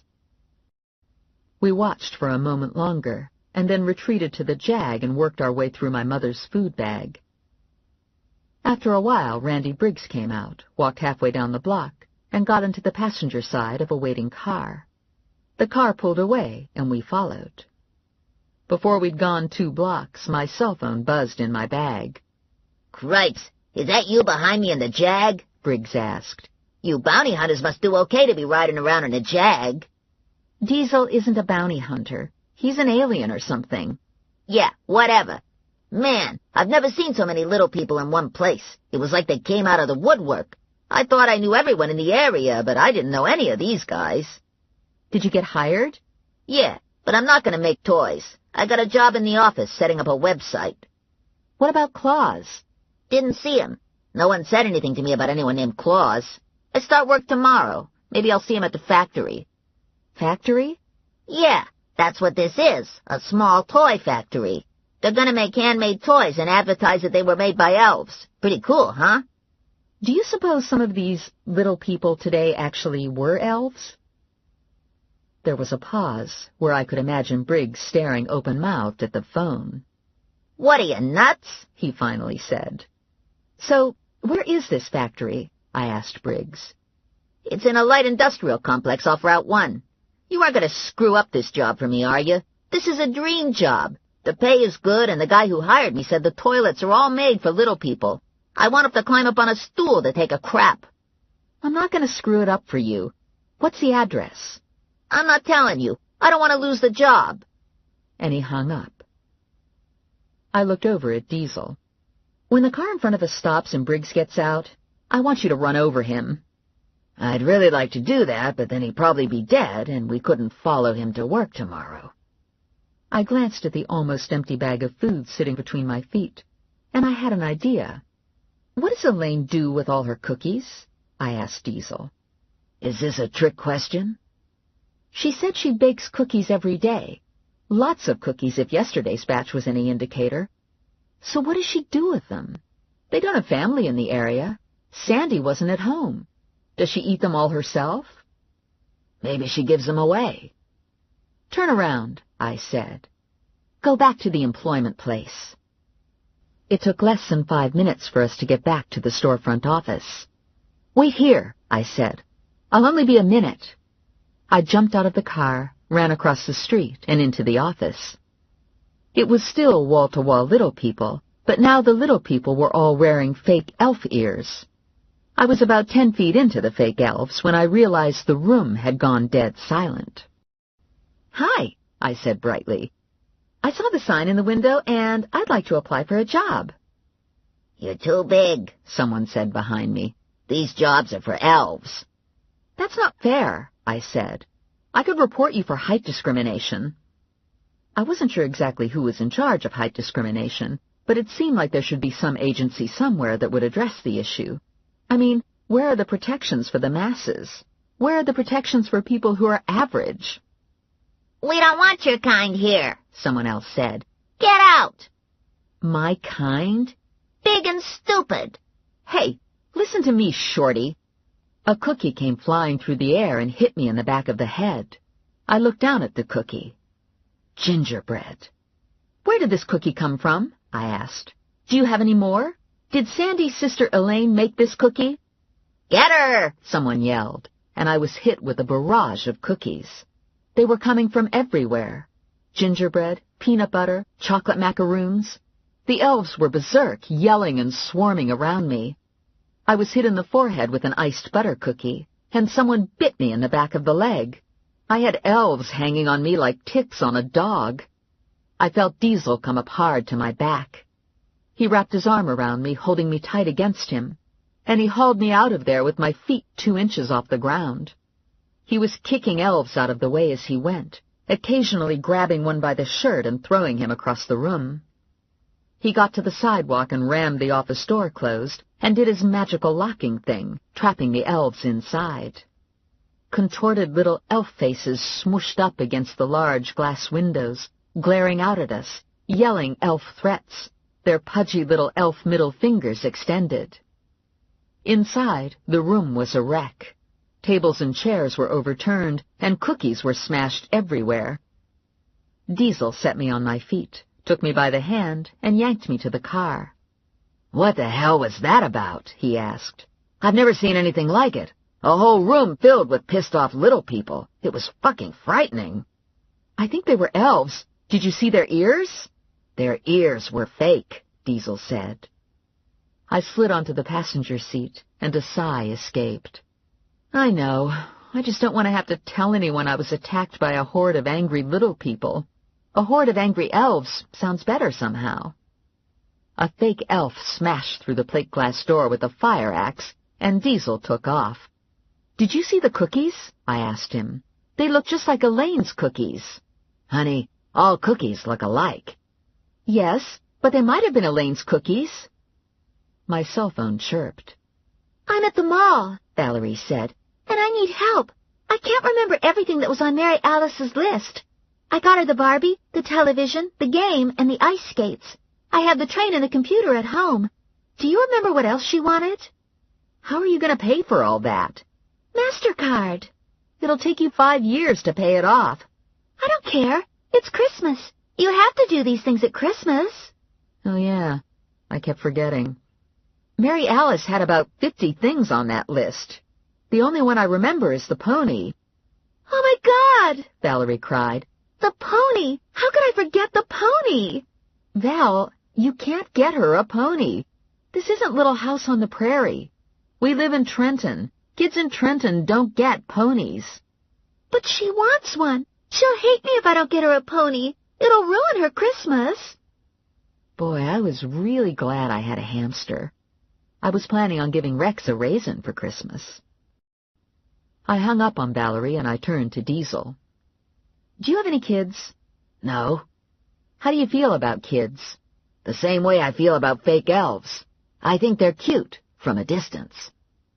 "Suppose you wanted to have kids. Could you reproduce?" Diesel looked over at me. "Could I reproduce? Yeah, I guess I could." He gave his head a shake. "I have to tell you, I am never again going to let anyone pop me in on someone. It's too weird. Not that this was my idea in the first place." He reached across me into the bag my mother gave us and found a leftover brownie. "Usually women are asking me to buy them a beer. Not you. You're asking me if I can reproduce." "Make a turn at Clinton," I told him. "I want to have another chat with Elaine."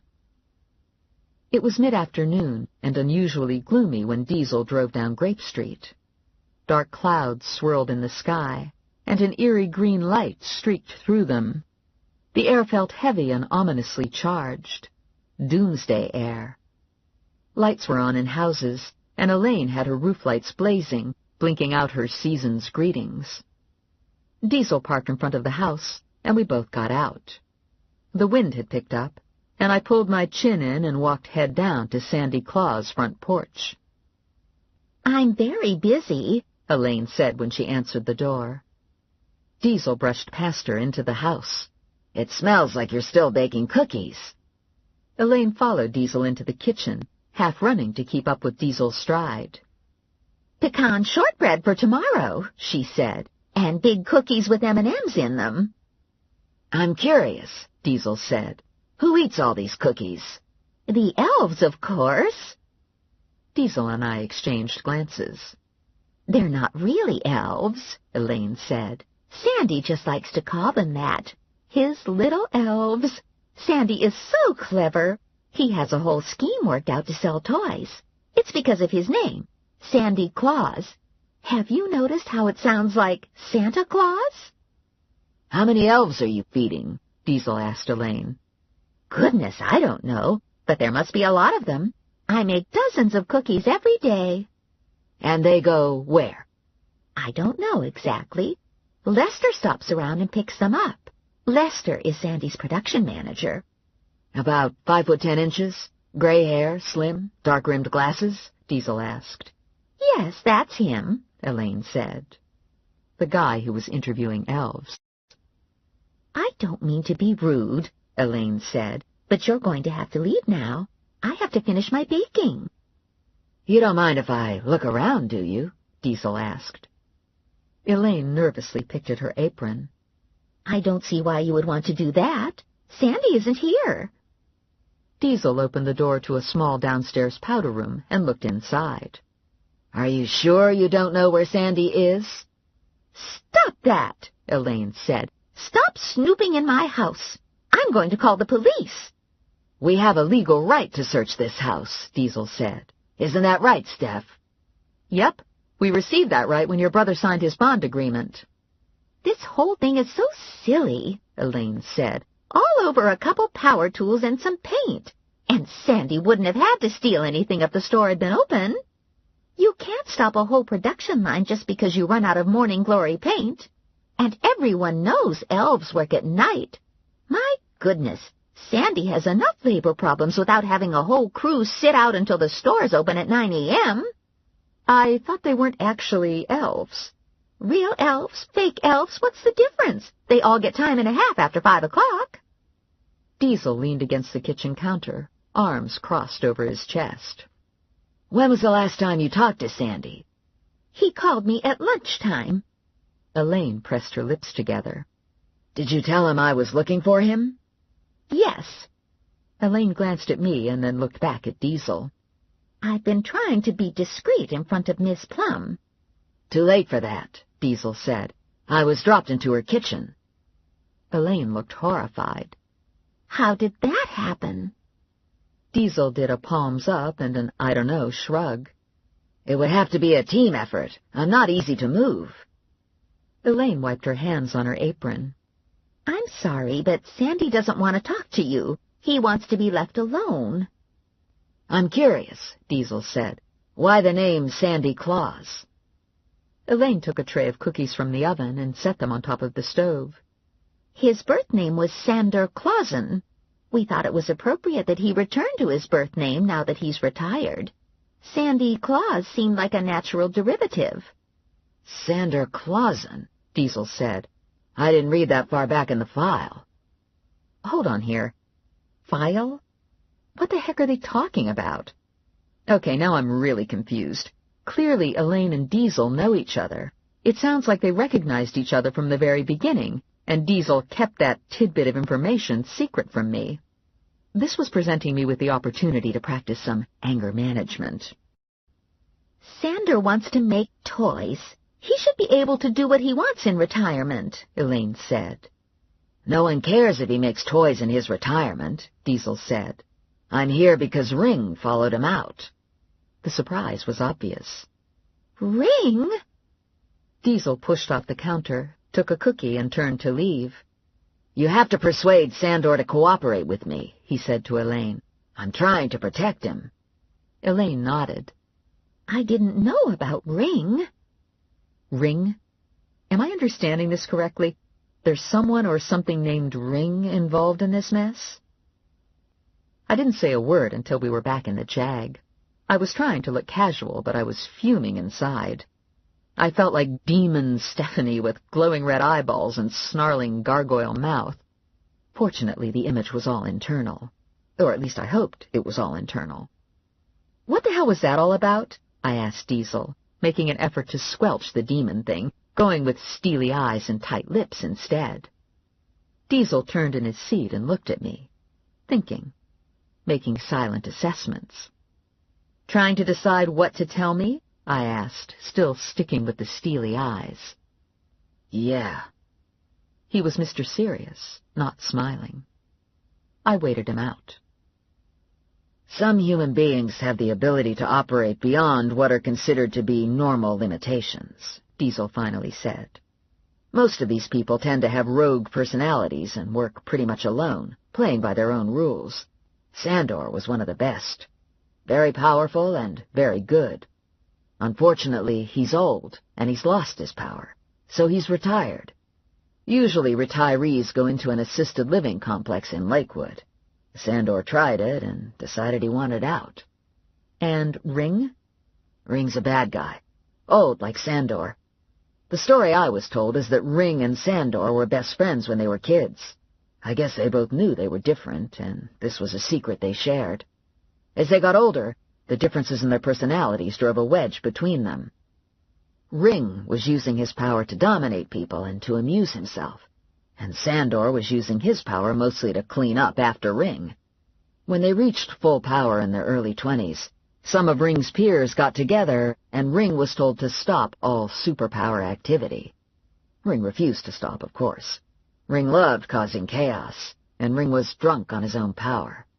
Unfortunately, Ring was so powerful and so clever, there were only a few people who could control him, and it was virtually impossible to contain him.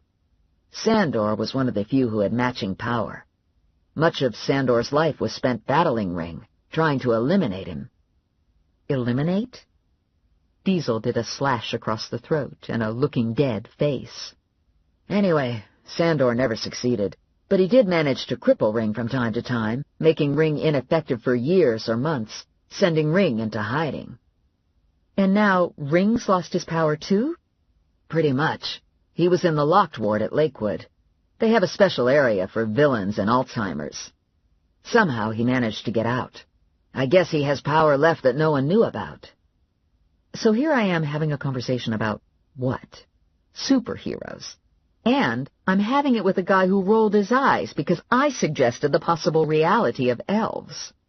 Where do you fit into this? I asked. I'm kind of like you. I track people down who've strayed from the system. And I go after bad guys. Chapter 4. Okay. I'm sitting in a car with a guy who thinks he's part of a super society. And the weird thing is, I'm half believing him. Truth is, I kind of like the idea that there are some superheroes out there trying to save us from ourselves. I'm not sure how I feel about Diesel being one of them. Let me get this straight, I said to Diesel. You're after Ring, right? You want to get him back to Lakewood. And in the meantime, you're worried Sandor is in danger. Diesel pulled away from the curb, cruised down the street, and turned at the corner. When Ring was in his prime, he worked with electricity. What, like with PSE&G? That cracked Diesel up. No, like he was Electrical Man. He could make lightning. I don't know how he did it. I always thought it was kind of show-off, but hell, he could do a lot of damage. I don't know how dangerous he is now. I have a feeling he tried to destroy the toy store, but only could get up enough juice to knock boxes off the shelves. And then I'm guessing he got pissed off and tore the sign off the front of the store. A few of the boxes in the store were singed, so it seemed like he was able to throw some electricity, but maybe not accurately and probably of short duration. Nothing to lose sleep over. The power outages are different. If he's responsible for the power outages, it means he's gaining power somehow. And I don't like the way the air feels around Sandor's house. Do you think Sandor will get in touch with you? I asked Diesel. No, he's always worked alone. I can't see him asking for help now. My phone buzzed in my handbag. You were right about the horse, Valerie said. I don't know what I was thinking. It's impossible to get a horse at this late date. It isn't like they sell them in Sears. So I got Mary Alice a book about horses, and I got her a sleeping bag with horses on it. I have to get something for Mom now. Do you have any ideas? I thought you got Mom a robe. Yes, but that doesn't seem like enough. It's only one box to open. What do you think about perfume? Or a blouse? And I can get a nightgown to go with the robe, and then some slippers. Maybe you've shopped enough for one day, Val. Maybe you're sort of carried away with shopping. I can't stop now. I hardly have anything. And there are only 3 shopping days left. How much coffee have you had today, Val? You might want to think about cutting back on the coffee. Gotta go, Valerie said. and she disconnected. "So where were we?" I asked Diesel. "We were saving the world." "Oh, yeah." Personally, I'd be happy just to collect my finder's fee on Sandy Claus so I could make the minimum payment on my credit card. "Do you think Connie has the water and electric information on Claus yet?" I called Connie, but the information wasn't helpful. No additional accounts for Sandy Claus. I had her try Sander Clausen. Big zero there, too. Diesel stopped for a light, and I saw his eyes cut to the rearview mirror, and the line of his mouth tighten. "I'm getting a real bad feeling." Diesel made a U-turn, and suddenly there was a flash of light in the sky in front of us. The light was followed by a low rumbling, and then there was another flash, and smoke billowed over the rooftops. Diesel stared at the smoke. "Ring." It took us less than a minute to return to Claus' house. Diesel parked the Jag, and we joined the small group of people who'd collected in the street, eyes wide, mouths open in astonishment. Not often you see lightning at this time of the year. Not often you see the sort of carnage that resulted from the strike.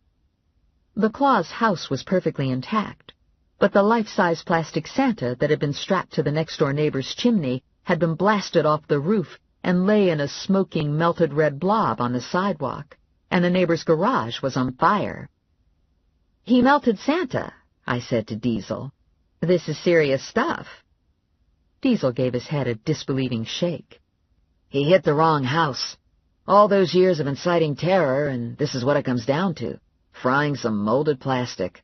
And not even the right molded plastic." "I saw the whole thing," a woman said. "I was on the porch checking my lights, and a ball of fire swooped out of the sky and hit the Pattersons' garage. And then a second ball came in and knocked the Santa Claus off the roof. I've never seen anything like it. Santa just flew off the roof." "Did anyone else see the fireballs?" Diesel asked. "There was a man on the sidewalk across the street from Sandy and Elaine's house, but he's gone now. He was an older gentleman, and he seemed pretty upset." A police car arrived, lights flashing. A fire truck followed close behind, and hoses were run to the garage. Elaine was on her porch. She had a heavy wool coat pulled around her dumpling body, and she had a belligerent set to her mouth. Diesel draped an arm across my shoulders. "Okay, partner, let's talk to Elaine." Elaine drew the jacket tighter when we got closer. "Crazy old fool," she said. "Doesn't know when to stop." "Did you see him?" Diesel asked. "No. I heard the crackle of electricity, and I knew he was out there. By the time I got to the porch, he was gone. It's just like him to attack at Christmas, too. The man is pure evil." "It's not a good idea for you to stay here," Diesel said. "Do you have someplace else to go? Would you like me to find a safe house for you?" Elaine tipped her chin up a fraction of an inch. "I'm not leaving my home. I have cookies to make, and someone has to keep the bird feeders filled in the backyard. The birds count on it. I've been taking care of Sandor ever since my husband died 15 years ago, and I've never once had to resort to a safe house." "Sandor was always able to protect you. Now that his power is failing, you need to be more careful," Diesel said. Elaine bit into her lower lip. "You'll have to excuse me. I have to get back to my baking." Elaine retreated into her house, and Diesel and I were left on the porch. The garage fire was almost extinguished, and someone, who I suspected was Mrs. Patterson, was attempting to pry Santa off the sidewalk with a barbecue spatula. My phone chirped from my bag. "If that's your sister again, I'm throwing your phone in the river," Diesel said. I pulled the phone out of my bag and pressed the off button. I knew it was my sister, and there was an outside chance Diesel was serious about throwing the phone in the river. "Now what?" I asked Diesel. "Lester knows where the factory is." "Forget it. I'm not going back to the employment office." Diesel smiled down at me. "What's the matter? Is the big bad bounty hunter afraid of the little people?" "Those fake elves were crazy, and they were mean." Diesel ruffled my hair. "Don't worry. I won't let them be mean to you." Swell. Diesel parked half a block from the employment office, and we sat wordlessly staring at the emergency vehicles in front of us. A fire truck, an EMT truck, and 4 police cars. The windows in the front door to the office were shattered, and a charred chair had been dragged out to the sidewalk. We left the car and walked over to a couple cops I recognized, Carl Costanza and Big Dog.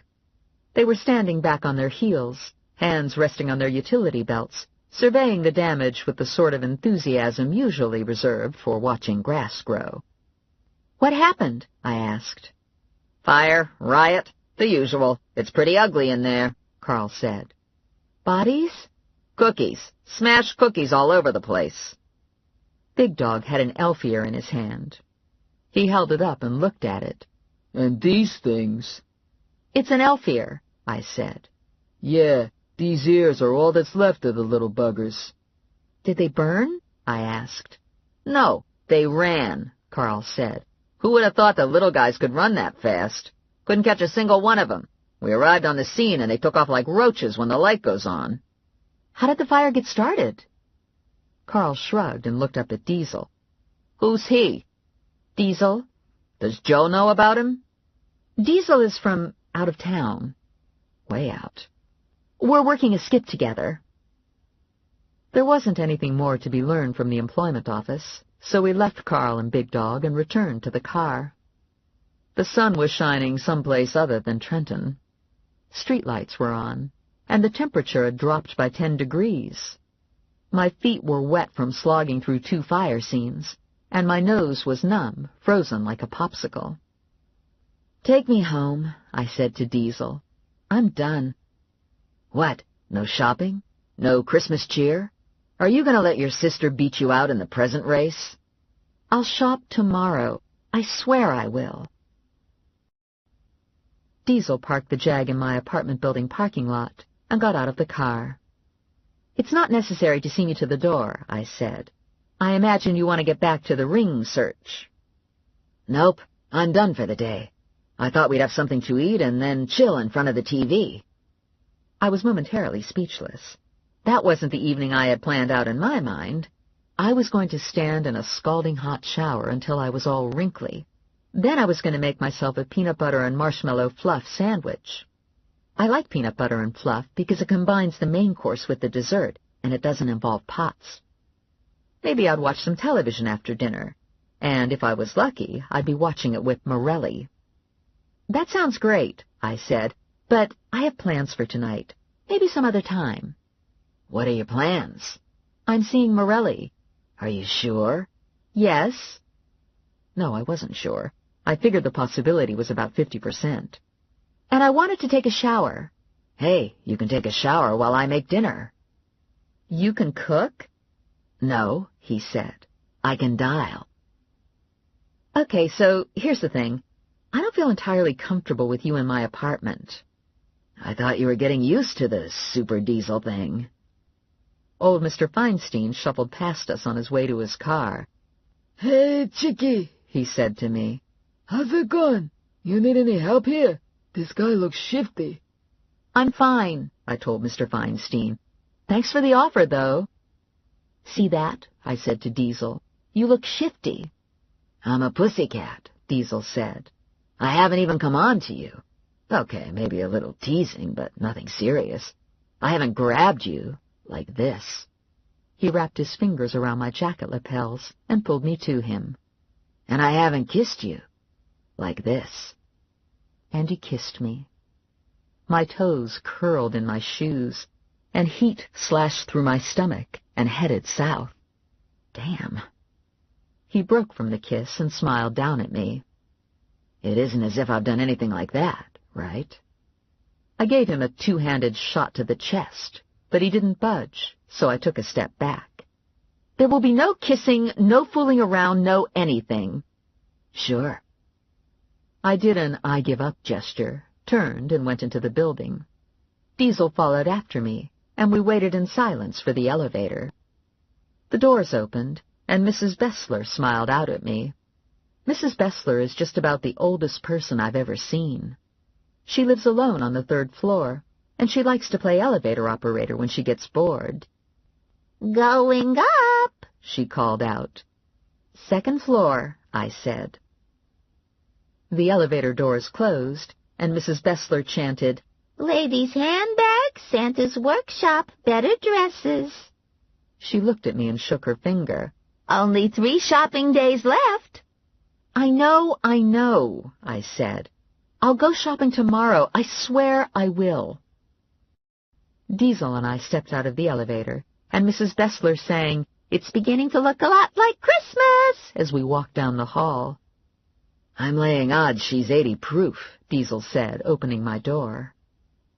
My apartment was dark, lit only by the blue digital clock on my microwave and the single red blinking diode on my answering machine. Rex ran on his wheel in the kitchen. The soft whir of his wheel reassured me that Rex was safe, and probably there weren't any bridge trolls hiding in my closet tonight. I flipped the light, and Rex immediately stopped running and blinked out at me. I dropped a couple Fruit Loops into his cage from the box on the counter, and Rex was a happy camper. I hit the play button on the answering machine and unbuttoned my jacket. First message. "It's Joe. Give me a call." Next message. "Stephanie, it's your mother. You don't have your cell phone on. Is something wrong? Where are you?" Third message. "It's Joe again. I'm stuck on this job, and I won't make it over tonight. And don't call me. I can't always talk. I'll call back when I can." Fourth message. "Christ," Morelli said. "Guess it's just you and me," Diesel said, grinning. "Good thing I'm here. You'd be lonely." And the terrible part was that he was right. I had one foot on the slippery slope of Christmas depression. Christmas was sliding away from me. 5 days, 4 days, 3 days, and before my eyes Christmas would come and go without me, and I'd have to wait an entire year to take another crack at a ribbons and bows, candy canes and eggnog Christmas. "Christmas isn't ribbons and bows and presents," I said to Diesel. "Christmas is about goodwill, right?" "Wrong. Christmas is about presents, and Christmas trees, and office parties. Boy, you don't know much, do you?" "Do you really believe that?" "Aside from all the religious blah, blah, blah, which we won't get into, I think Christmas is whatever turns you on. That's what I really believe. Everyone decides what they want out of Christmas. Then everyone gets a shot at making it happen." "Suppose every year you blow it. Suppose every year you screw up Christmas." He crooked his arm around my neck. "Are you screwing up Christmas, kiddo?" "I can't seem to get to it." Diesel looked around. "I noticed. No garlands of green shit. No angels, no Rudolphs, no kerplunkers or tartuffers." "I used to have some tartuffers, but my apartment got firebombed and they all went up in smoke." Diesel shook his head. "Don't you hate it when that happens?"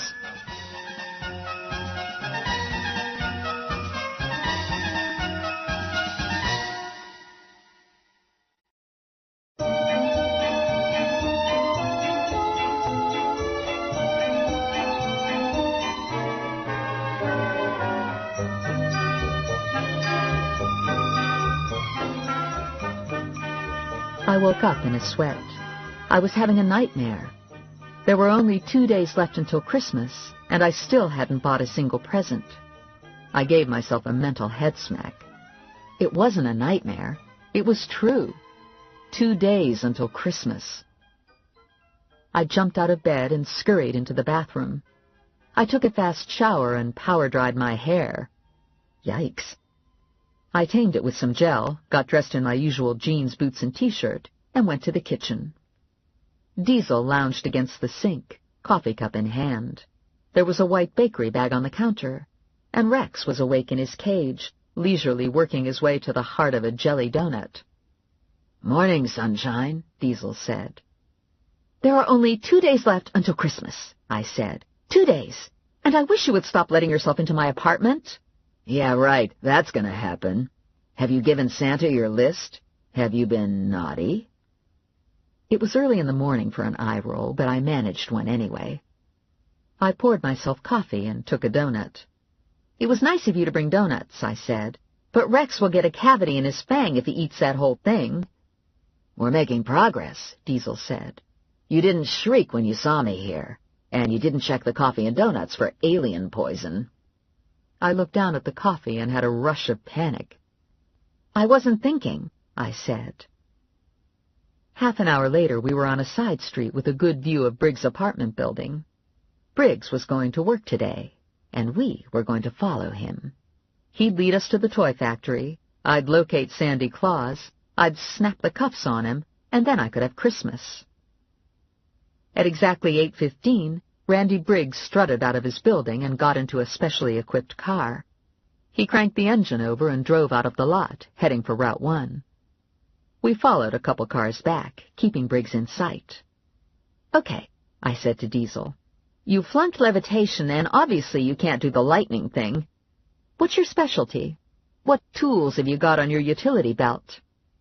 I told you, I'm good at finding people. I have heightened sensory perception. He cut his eyes to me.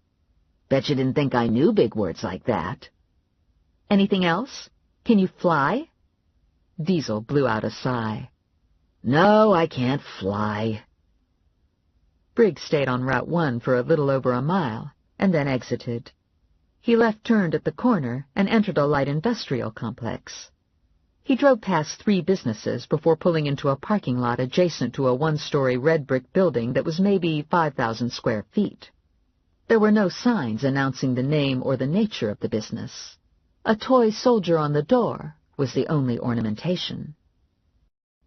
We gave Briggs a half hour to get into the building and settle himself. Then we crossed the lot and pushed through the double-glass doors into the small reception area.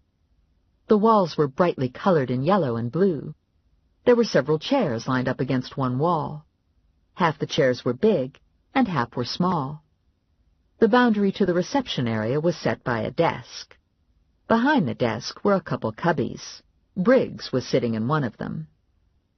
The woman behind the desk looked at Diesel and me and smiled. "Can I help you?" We're looking for Sandy Claus, Diesel said. "Mr. Claus isn't in this morning," the woman said. "Perhaps I can help you." Briggs' head snapped up at the sound of Diesel's voice. He looked over at us, and worry lines creased his high forehead. "Do you expect him in later today?" I asked. "It's hard to say. He keeps his own schedule." We left the building, and I called and asked for Briggs. "Don't call me here," Briggs said. "This is a great job. I don't want it screwed up. And I'm not going to inform for you either." And he hung up. "I guess we could stake out the building," I said to Diesel. I wanted to do this just behind "poke out my eye with a burning stick." Diesel pushed his seat back and stretched his legs. I'm beat, he said. I worked the night shift. How about if you take the first watch? The night shift? Sander and Ring have a long history in Trenton. I made the rounds of some of Ring's old haunts after I left you last night, but I didn't turn anything up.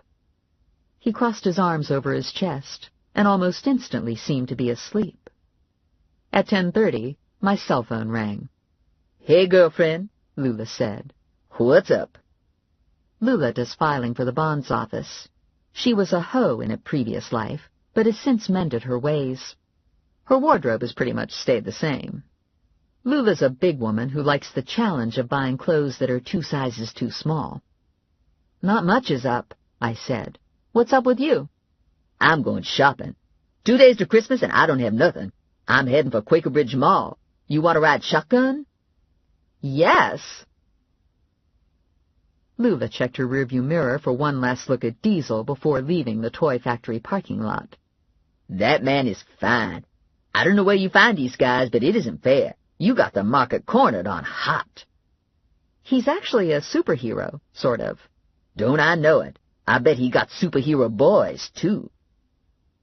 I didn't want to think about Diesel's boys, so I put the radio on. "I have to be back to relieve him at 3 o'clock, I said. "Dang," Lula said, pulling into Quaker Bridge. "Look here at this parking lot. It's full. This mother is full.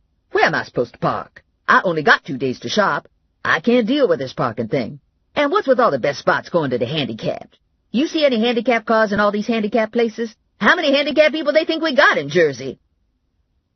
Lula rode around the lot for 20 minutes, but she didn't find a parking space. "Look at this itty-bitty Sentra nosed up to a wreck of a Pinto," Lula said. wheeling around so she had the front bumper of her Firebird inches from the back bumper of the Sentra. "Uh-oh," she said, easing forward. "Look how that Sentra's moving forward all by itself. Before you know it, there's going to be a parking space available on account of that Pinto is rolling into the driving lane." "You can't just push a car out of its space," I said. "Sure I can," Lula said. "See, I already did it." Lula had her bag over her shoulder, and she was out of the Firebird looking toward the mall entrance. "I got a lot to do," Lula said. "I'll meet you back at the car at 2:30. I glanced down at my watch. 2:30, and I only had one present. I'd gotten a pair of gloves for my dad. That was a no-brainer. I got him gloves every year. He counted on it. I was at a loss for everyone else. I'd given Valerie all my good gift ideas, and the mall was a mob scene. Too many shoppers, not enough clerks at registers, picked over merchandise. Why did I let this go to the last minute? Why do I go through this every year? Next year, I'm getting my Christmas presents in July. I swear I am. Lula and I reached the car simultaneously. I had my little bag with the gloves, and Lula had 4 huge shopping bags filled to bursting. "Wow," I said, "you're good. I only got gloves." "Hell, I don't even know what's in these bags," Lula said. "I just started grabbing stuff that was close to a register. I figure I'll sort it out later. Everybody always takes their shit back anyway, so it don't really matter what you buy the first time around." Lula cruised toward the exit, and her eyes lit when she came to the edge of the lot. "Do you believe this?" she said. "They set up a Christmas tree lot here. I need a Christmas tree. I'm going to stop. I'll only be a minute. I'm going to get myself a Christmas tree." 15 minutes later, we had 2 6-foot Christmas trees stuffed into Lula's 4-foot trunk. 1 tree for Lula, and 1 tree for me. We secured the trunk lid with a bungee cord, and we were on our way. "Good thing we saw that tree lot so you could get a tree, too," Lula said. "You can't have Christmas without a Christmas tree. Boy, I love Christmas." Lula was dressed in knee-high white fake fur boots that made her look like Sasquatch. She had her bottom half stuffed into skin-tight red spandex pants that magically had gold glitter embedded in them. She was wearing a red sweater with a green felt Christmas tree applique, and she had it topped off with a yellow-dyed rabbit fur jacket. Every time Lula moved, yellow rabbit hairs escaped from the jacket and floated on the air like dandelion fluff. Behind us, the tree lot was lost in a yellow haze. "Okay," Lula said, stopping for a light. "We got Christmas knocked. We're on our way to Christmas." The light turned, and the guy in front of us hesitated. Lula leaned on the horn and gave him the finger. "Move it!" she yelled. "You think we got all day? It's Christmas, for Christ's sake. We got things to do." She reached the highway and took off, ripping into jingle bells at the top of her lungs. Jingle bells, jingle all the way," she sang. I put my finger to my eye. "Hey, you got that eye twitch again?" she asked. "You should do something about that eye twitch. You should see a doctor." Lula was on the 3rd chorus of Silent Night when she parked next to the black Jag. I got out of the Firebird and bent to talk to Diesel. "Lula and I can take the next watch," I told him. "If anything happens, I'll call you." "Sounds good," Diesel said. "I could use a break. It's been quiet all day, and that's the way I like it.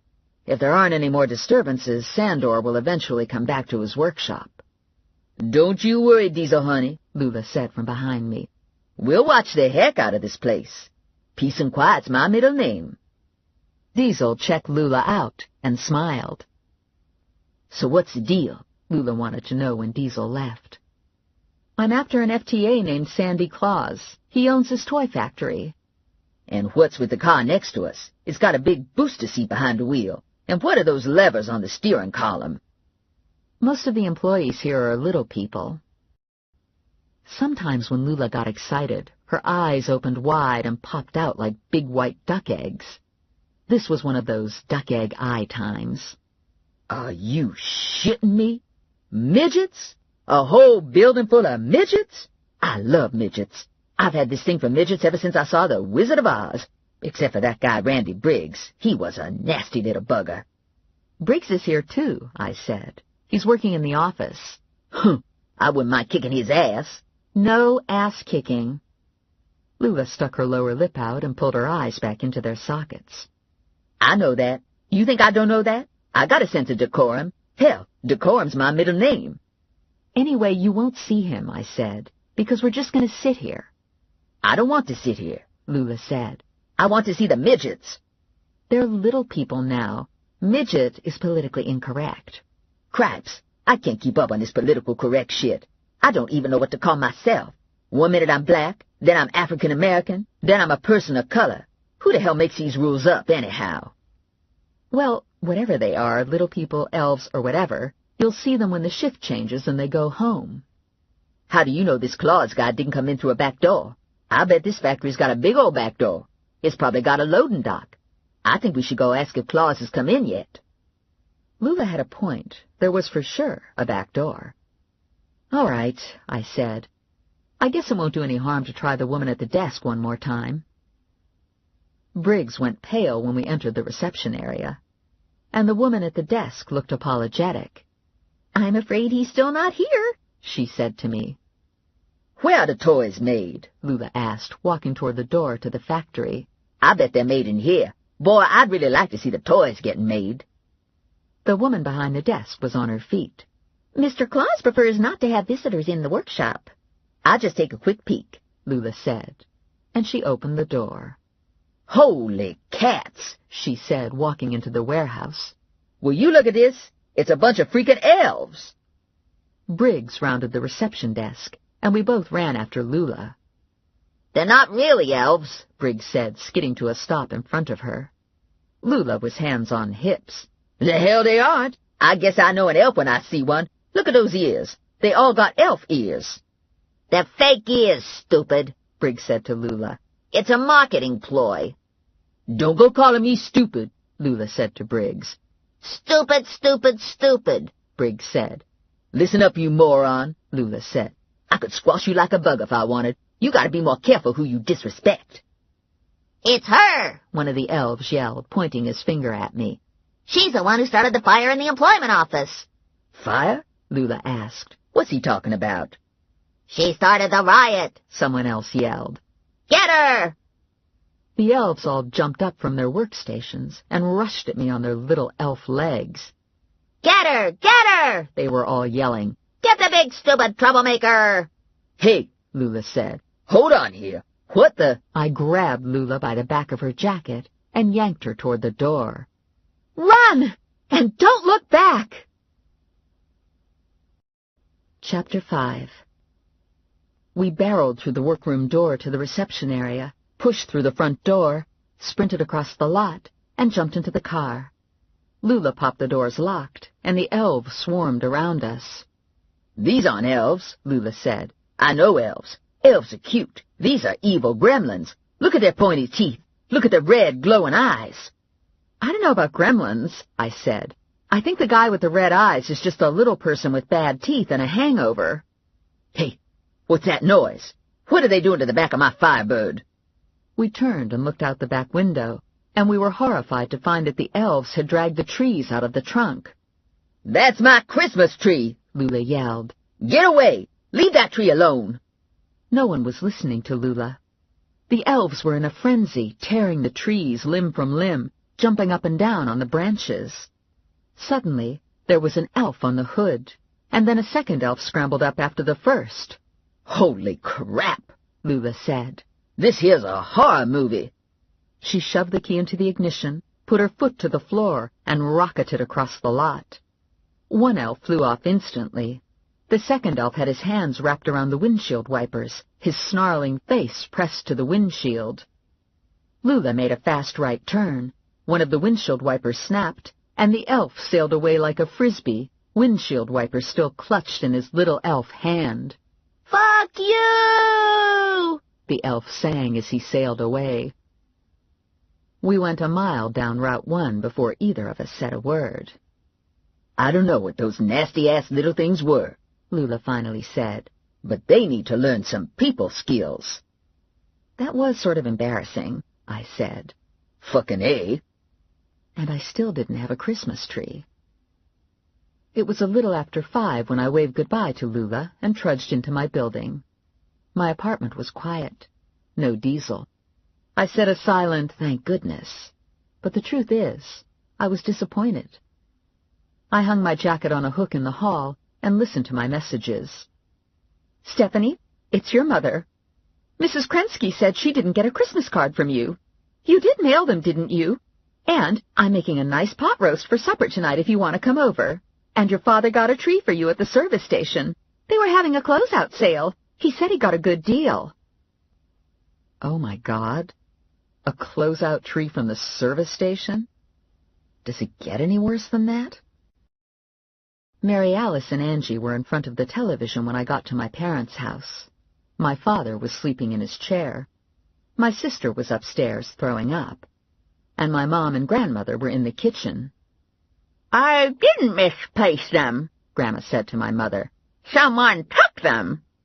"Who would take them?" my mother asked. "That's ridiculous." I knew I was going to regret asking, but I couldn't help myself. "What's missing?" "My teeth," Grandma said. "Someone took my teeth. I had them sitting out in a glass with one of them whitening tablets, and the next thing, they were gone." "How was your day?" my mother asked me. "Average. Got attacked for the second time by a horde of angry elves, but aside from that, it was okay." "That's nice," my mother said.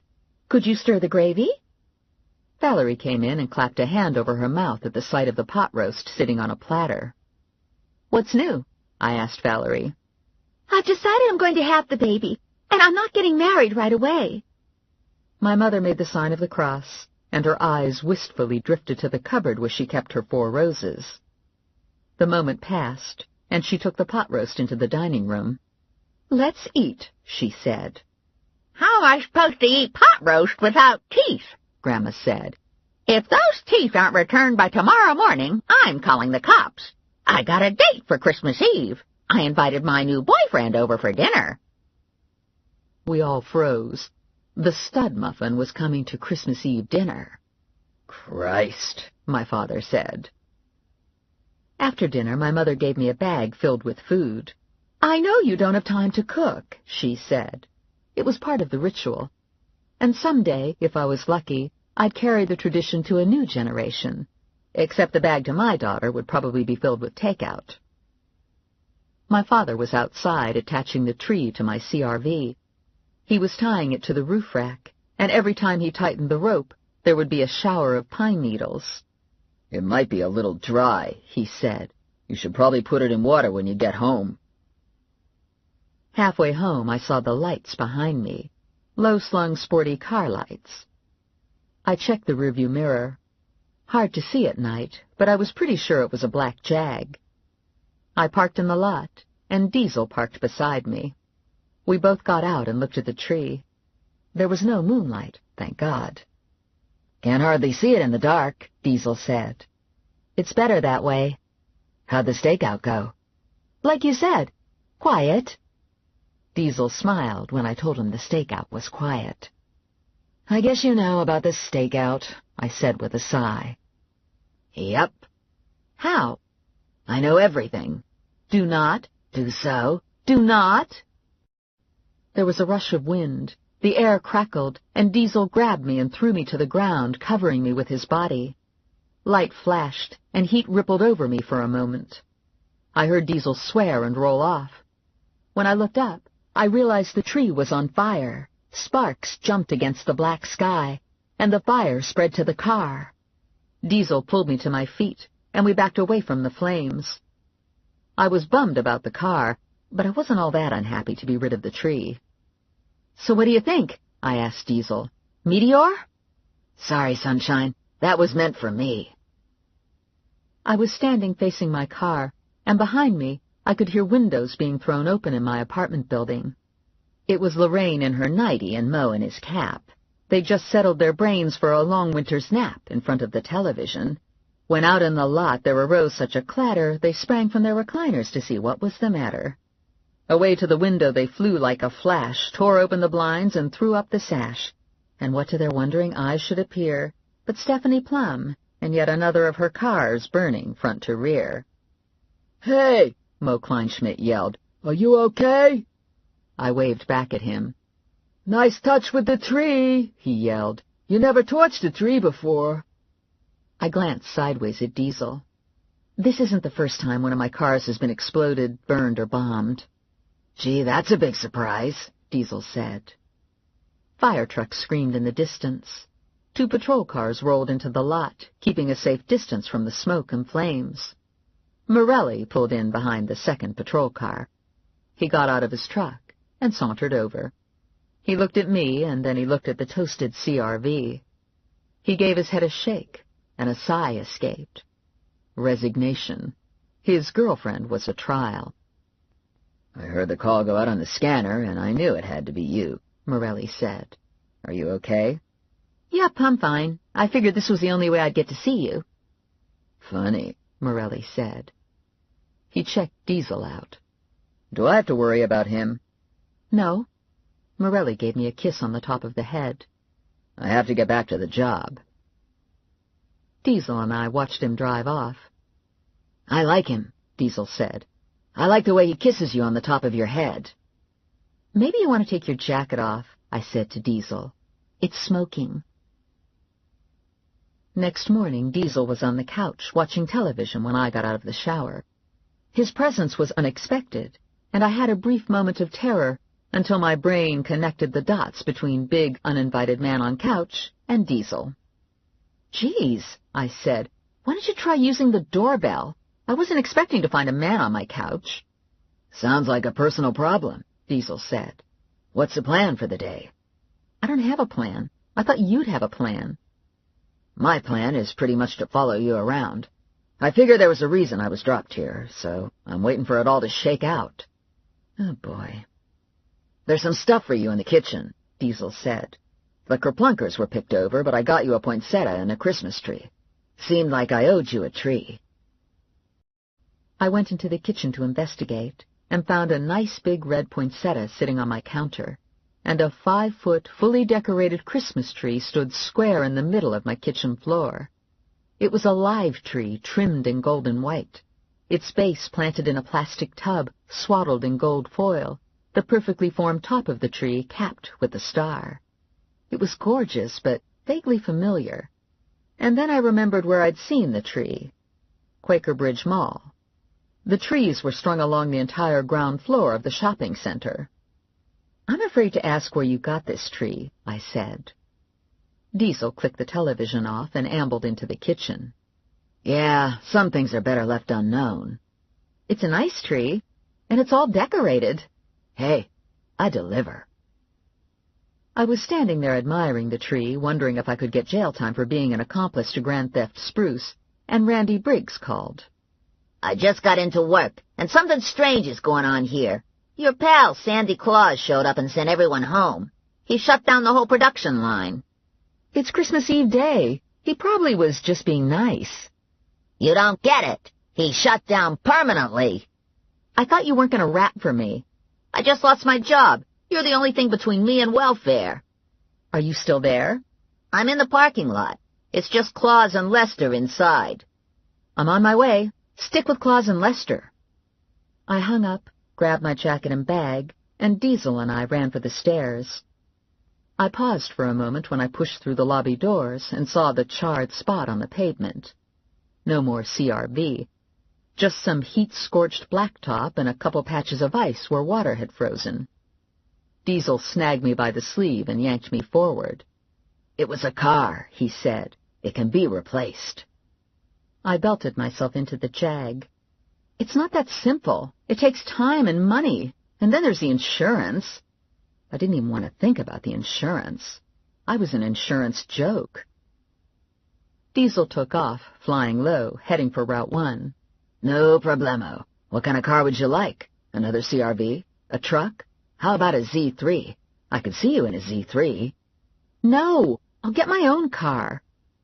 Diesel sailed through a red light and hit the on-ramp to Route 1 South. I bet you thought I was going to steal a car for you. In fact, I bet you thought I stole your Christmas tree. Well? It's complicated, Diesel said, cutting into the far left lane, foot to the floor, looking far too calm for a guy going 90. I closed my eyes and tried to relax into my seat. If I was going to die in a fiery crash, I didn't want to see it coming. These superpowers you're supposed to have, they include driving, right? Diesel smiled and gave me a sideways glance. Sure. Damn, not an answer that gave me confidence. He took a corner with tires screaming. I opened my eyes, and we were in the toy factory lot. Briggs was still there, and 2 other cars were parked close to the building entrance. Diesel killed the engine and was out of the car. Wait here. No way! But my door was locked. All the car doors were locked, so I leaned on the horn. Diesel wheeled around halfway to the factory entrance and sent me a warning glare, fists on hips. I kept my hand on the horn, and he did a disbelieving head shake. He walked back to the car, opened my door, and pulled me out. You know, you're a real pain in the ass. Hey, without me, you'd be nowhere on this case. He sighed and draped an arm across my shoulders. Honey, I'm nowhere with you. Another car door opened and closed, and Briggs joined us. I'll come along in case you need muscle, Briggs said. If I get any more help, I'll need a permit for a parade, Diesel said. The reception area and front office cubbies were deserted. We found Sandy Claus and Lester alone in the back room where the toys were made. Lester and Claus were sitting together at one of the workstations. They looked over at us when we entered the room, but they didn't get up. There was a small block of wood in front of Claus, some shavings, and a couple woodworking tools. The corners had been shaved off the block of wood. We walked over to the 2 men, and Diesel looked down at the wood. What are you making? He asked. Claus smiled and ran his hand over the wood. A special toy. Diesel nodded as if he knew what that meant. Have you come to take me back? Claus asked. Diesel shook his head. No, you're free to do whatever you want. I'm after Ring. Unfortunately, Ring is after you. Ring, Claus said with a sigh. Who would have thought he had power left? Looks to me like his aim is off, Diesel said. Cataracts. The old fool can't see. Diesel scanned the room. Toys were scattered around in various stages of completion. You shut down the factory. He's out there, Claus said. I can feel the electricity in the air. I couldn't take a chance on endangering the workers, so I sent them away.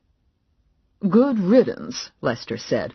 Nasty little slackers. They were more trouble than they were worth. The elves? I asked. Claus made a derisive sound. We trucked them in from Newark. I rented this space sight unseen and then found out it used to be a daycare facility. Everything is sized for kids. I thought it would be cheaper to hire little people than to change out all the toilets and sinks. Problem was, we got a bunch of crazies. Half of them actually claimed to be elves, and you know how unmanageable elves can be. We all nodded.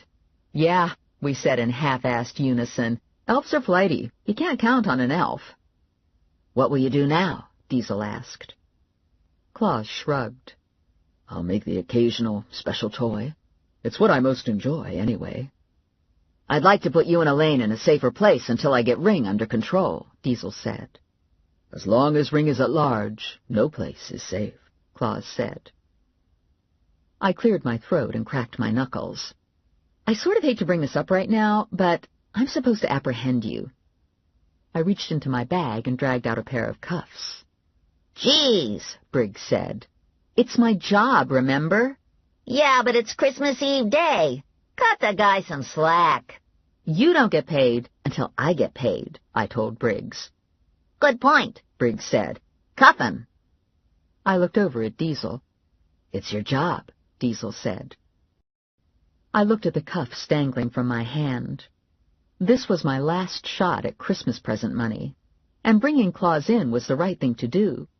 He'd broken the law and failed to appear for his court hearing. Problem was, it was Christmas Eve, and there was no guarantee I'd be able to get Claus bonded out again and released before everything shut down for the holiday. I thought about his house, bursting with baked goods and Christmas spirit, decorated with twinkle lights, blinking out best wishes to the world. "I can't do it," I said. "It's Christmas Eve. Elaine would be alone with all those cookies." Claus and Lester let out a whoosh of relief. Briggs looked conflicted, and Diesel grinned at me. "Now what?" I asked. "Now we hunt down Ring," Diesel said. I didn't have to look at my watch to know it was mid-morning. Time was oozing away from me. I had half a day to make Christmas happen, and some or all of that time was going to be spent hunting Ring. I could feel the panic sitting thick in my throat. I didn't even have the gloves I'd gotten for my dad. They'd gone up in smoke with the CRV. "You could bail," Diesel said to me, reading my thoughts. "We'd understand." Before I could make a decision, there was a clap of thunder. The building shook, and a crack angled across the ceiling. We started for the door, but we were stopped midway by another boom. Plaster rained down from above, and we dove under a large butcher-block workstation. A couple large chunks of ceiling broke loose and crashed to the floor. More ceiling followed. The light blinked out, and demolition dust swirled around us. The workstation table had saved our lives, but we were buried under debris from the roof. We did a head count and concluded we were all okay. "I could dig my way through this mess," Diesel said, "but I'm afraid it's unstable. It needs to be cleared from the top." We all tried our cell phones, but we had no reception. "I don't get it," Briggs said. "What was that? It felt like an earthquake, but we don't get earthquakes in Jersey." "I guess it was a phenomenon," I said. We sat there for a half hour waiting for the sound of fire trucks and emergency equipment. "No one knows we're trapped here," Claus finally said. "We're separated from the other businesses by parking lots and roadways, and most of the businesses here are storage facilities with minimum traffic." "And it's possible the ceiling collapsed, but the walls are still standing," Lester said. "If someone doesn't look closely, they might not see the damage." I inched closer to Diesel. He felt big and safe and solid. He playfully tugged at a strand of my hair. "You aren't scared, are you?" he asked me, his lips skimming across my ear. "Not me, nope, I'm cool." Liar, liar, pants on fire. I was scared beyond all reason. I was trapped under a ton of rubble with 4 men and no bathroom. My heart was beating with a sickening thud in my chest, and I was cold to the bone with fear and claustrophobia. If I got out alive, I'd probably have a few uncomfortable moments remembering the way Diesel's mouth had felt on my ear. Right now, I was trying to keep my teeth from chattering in panic. "Someone needs to go for help," Claus said. "I guess that would be me," Diesel said. "Don't anyone freak." There was a sound like a soap bubble bursting. Plink. And I no longer felt Diesel beside me. "Holy crap," Briggs said. "What was that?" I don't know," I said. "We're all still here, right?" Briggs asked. "I'm here," I said. "I didn't hear anything," Lester said. "Yeah, me either," Briggs said. "I didn't hear anything." We sat and waited in the eerie quiet. "Hello?" Briggs called after a while, but no one answered, and we all fell silent again. There was no way to assess time in the pitch-black cave. Minutes dragged by, and then suddenly there was a faraway sound, scraping and clunking, and muffled voices carried into us. We heard sirens, but they were faint, the sound deadened by the debris. 2 hours later, after I'd made a lot of deals with God, a large piece of ceiling was hauled off our table, and we saw daylight and faces peering in at us. Another piece was removed, and Diesel dropped through the opening. "I'm thinking that I just imagined you were trapped under the ceiling with us," Briggs said. "You were actually on the outside all the time, right?" "Right," Diesel said, reaching for me. He gave me a boost. A couple firemen pulled me through the hole, and a cheer went up.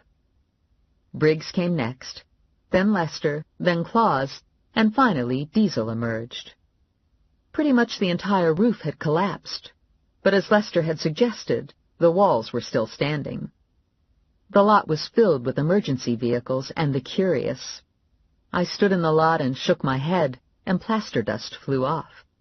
My clothes were caked with it, and I could still taste the dust in the back of my throat. I looked over at Claus, and realized for the first time that he'd taken his toy in progress with him when the building started to collapse. He had it cradled in his arm, held close to his chest. It was a small, half-carved block of wood, covered in dust, just like the rest of us. Too early for me to tell what sort of toy he was making. I watched him slip past the first line of rescue workers and quietly get into his car and drive off. Smart move, since he was wanted for failing to appear. I looked around the lot, and then I looked into the sky. "He isn't here," Diesel said to me. "He doesn't hang around after he strikes." What does he look like? In my mind, I was envisioning the Green Goblin. Just a normal little old guy with cataracts. No utility belt? No lightning bolt embroidered on his shirt? Sorry. An EMT draped a blanket around my shoulders and tried to guide me to a truck. I looked at my watch and dug my heels in. "Can't get checked out right now," I said. "Gotta shop." "You don't look that great," the guy said. "You're kind of pale." "Of course I'm pale. There are only 4 shopping hours left before I'm due at my parents' house for Christmas Eve dinner. You'd look pale, too, if you were in my shoes." I turned to Diesel. I had time to do some serious thinking while I was trapped under the table, and things became very clear to me. My mother is more of a threat to me right now than Ring. Take me to Macy's. It was mid-afternoon, and the roads were relatively empty. Businesses had shut down early. Kids were on vacation. Shoppers were retiring their credit cards. Jersey was at home preparing the holiday beast for Christmas Day dinner, gearing up for an evening of toy assembly and package wrapping.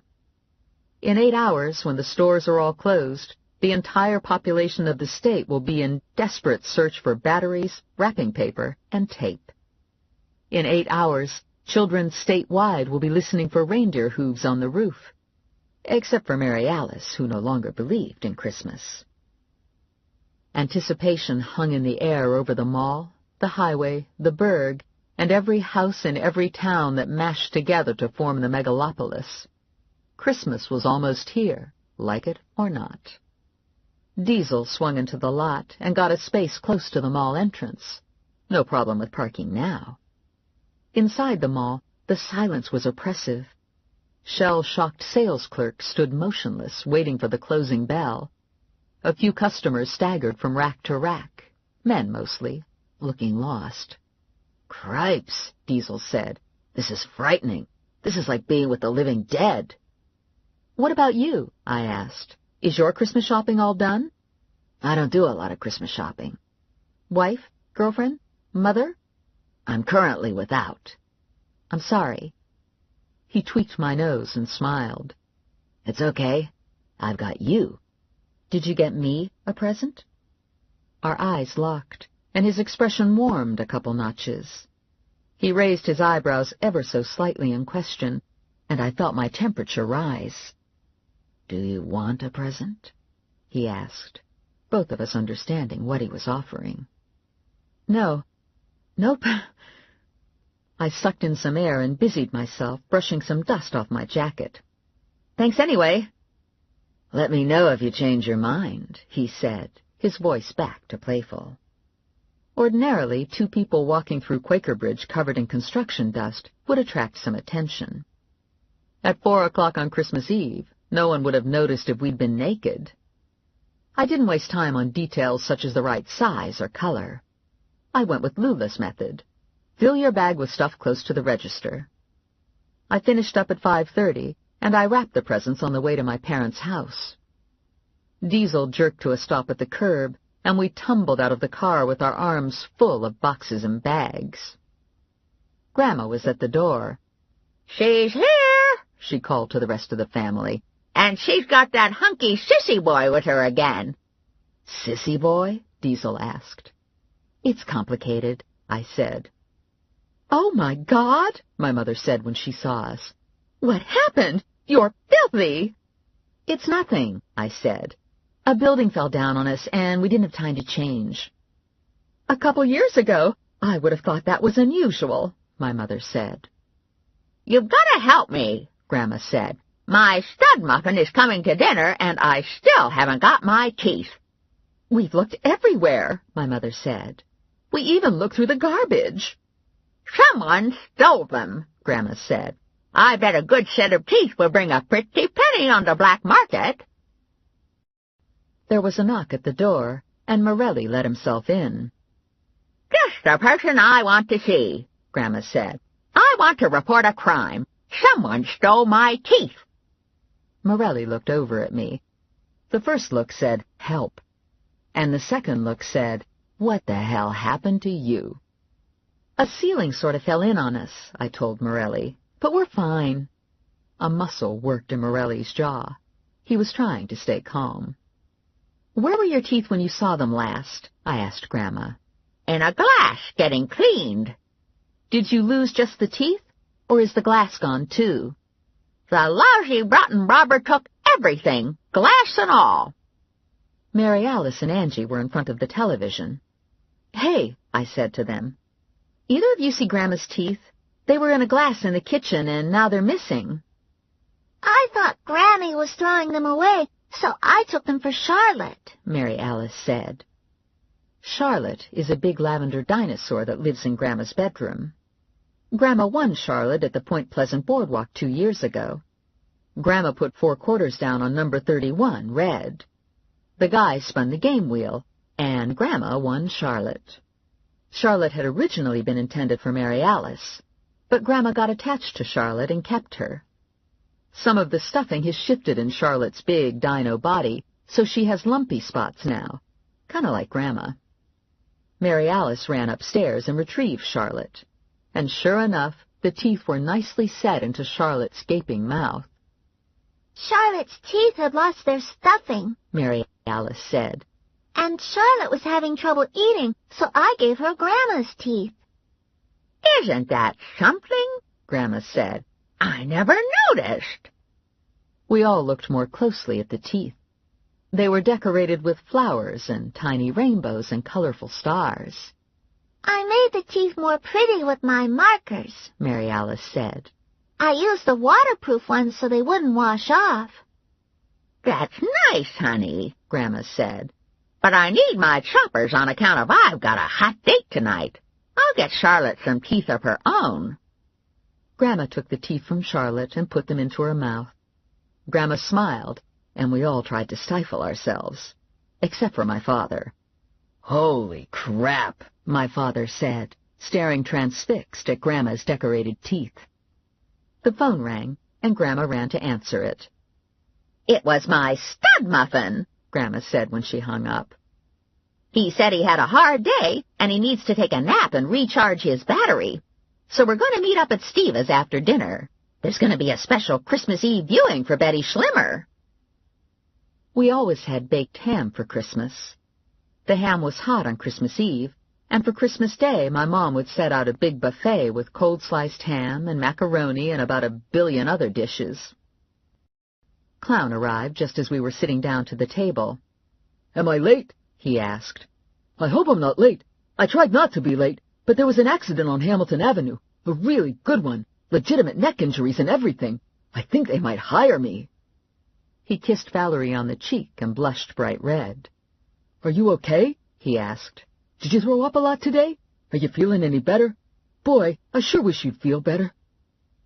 Grandma passed Clown the mashed potatoes. I hear those neck injuries can be worth a lot of money, Grandma said. Clown looked at Grandma's teeth, and the potato spoon dropped out of his hand and clattered onto his plate. Ook, Clown said. You're probably wondering about my teeth, Grandma said to Clown. Mary Alice decorated them for me. I've never seen decorated teeth before. I've seen decorated nails, and people get tattoos all over the place, right? So I guess decorated teeth could be the next big thing, Clown said. Maybe I should get my teeth decorated. I wonder if I could get fish painted on them. What do you think about fish? Rainbow trout would be good, Grandma said. That way you could have lots of colors. Mary Alice was fidgeting in her chair. She was softly talking to herself, twisting her hair around and around her index finger, wriggling on her seat. What's the matter? Grandma asked. Do you need to gallop? Mary Alice looked to my mother. Go for it, my mother said. It's been too quiet around here. I think we need a horse to liven things up. I know there isn't any Santa Claus, Mary Alice said. But if there was, do you think he'd give presents to a horse? We all jumped right in. Absolutely. Of course. You bet. Darn tootin' he'd give presents to a horse. Mary Alice stopped fidgeting and looked thoughtful. I was just wondering, she said. Angie watched Mary Alice. There might be a Santa, she said very seriously. Mary Alice stared at her plate. There were weighty decisions to be made here. Mary Alice wasn't the only one caught between a rock and a hard place. I had Diesel on one side of me and Morelli on the other, and I could feel the pull of their personalities. They weren't competing. Diesel was in an entirely different place from Morelli. It was more that their energy fields were intersecting over my airspace. Grandma jumped up halfway through dessert. Look at the time, she said. I gotta go. Bitsy Greenfield's picking me up, and she'll go without me if I'm not ready. We gotta get there early for this one. It's a special ceremony. It'll be standing room only. Maybe you shouldn't do too much talking, I said to Grandma. People might not understand about the artwork on your teeth. No problem, she said. Nobody in that crowd can see good enough to know anything's different. What with everyone having macular degeneration and cataracts, I don't have to even wear makeup. Being old has a lot of advantages. Everybody looks good when you got cataracts. Okay, so tell me again why this guy is your new best friend, Morelli said. We were outside on the small back porch, flapping our arms to keep warm. It was the only place to have a private conversation. He's looking for a guy named Ring, and he thinks Ring is somehow connected to me, but we don't know how, so he's staying close to me until we figure it out. How close? Not that close. Inside the house, my parents and sister were dragging presents out from hiding places and arranging them under the tree. Angie and Mary Alice were sound asleep. Grandma was off somewhere, presumably with her stud muffin, and Diesel had been sent off in search of batteries. I have a present for you, Morelli said, curling his fingers into my coat collar, pulling me to him. Is it a big present? No, it's a small present. So that eliminated the first item on my Christmas wish list. Morelli gave me a little box wrapped in red foil. I opened the box and found a ring. It was composed of slim intertwined gold and platinum bands. Set into the bands were 3 small, deep blue sapphires. It's a friendship ring, Morelli said. We tried the engagement thing, and that didn't work.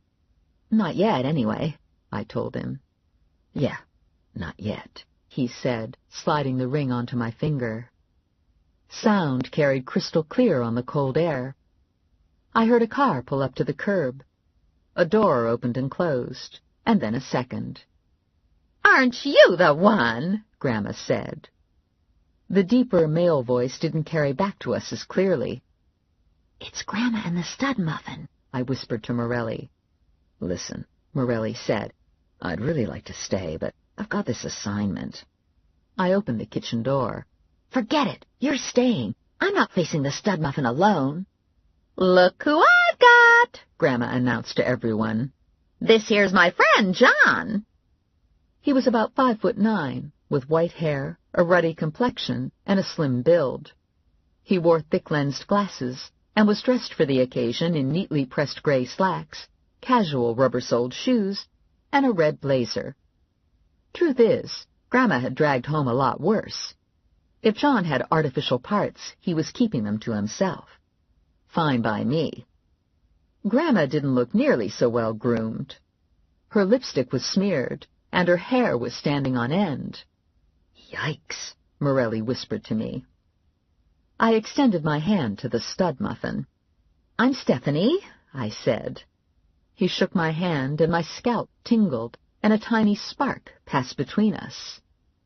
I'm John Ring, he said. Oh, boy. So this is the connection. This is the reason Diesel was dropped into my kitchen. "He's just full of static electricity tonight," Grandma said.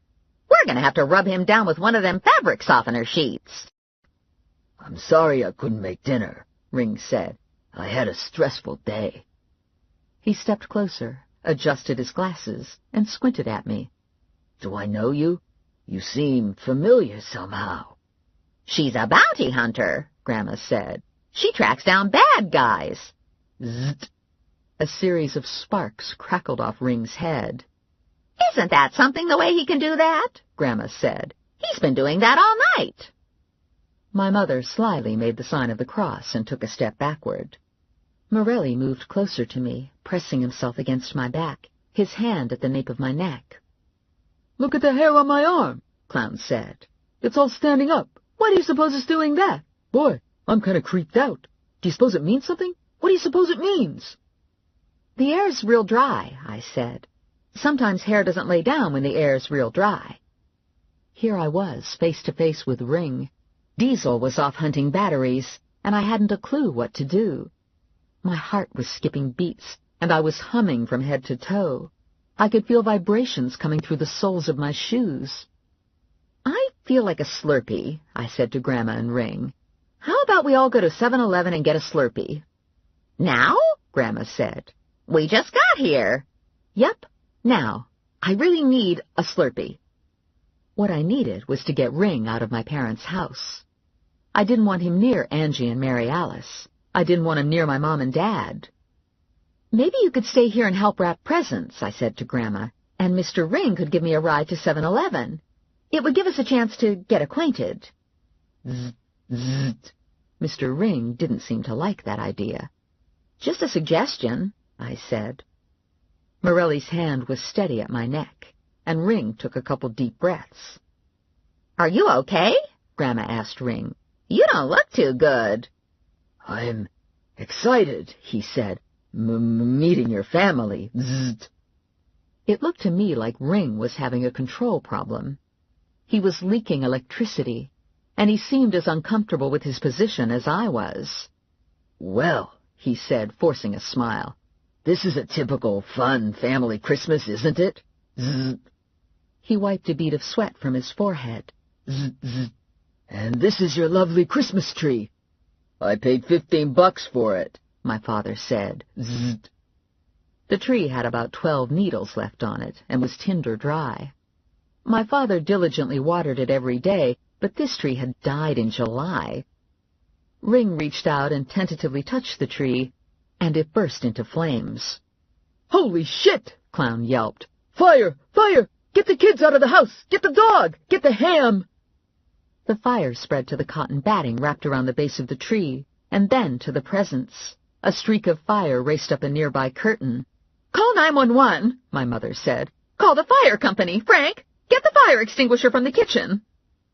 My dad turned to the kitchen, but Morelli already had the extinguisher in hand.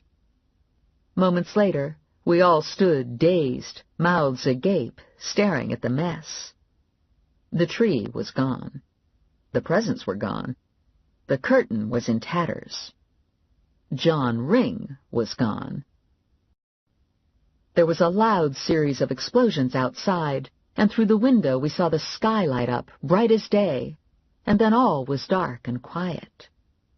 "Cripes," my dad said. Grandma looked around.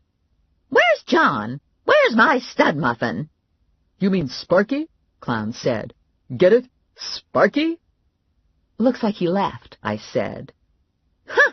Just like a man," Grandma said. "Burn down your Christmas tree and then up and leave." Morelli set the fire extinguisher aside and crooked his arm around my neck. "Is there anything you want to tell me?" "I don't think so." "I didn't see any of this," Morelli said. "I didn't see the sparks coming off his head, and I didn't see him set the tree on fire." "Me either," I told him. "I didn't see any of that stuff either." We all stood there for some more long moments with nothing to say. There were no words, just shock and maybe some denial. A small, sleepy voice broke the silence. "What happened?" Mary Alice asked. She was on the stairs in her jammies. Angie was behind her. "We had a fire," my mom said. Mary Alice and Angie approached the tree. Mary Alice studied the charred boxes. She looked up at my mom. "Were these presents from the family?" "Yes." Mary Alice was sober, thinking. She looked at Angie, and she looked at Grandma.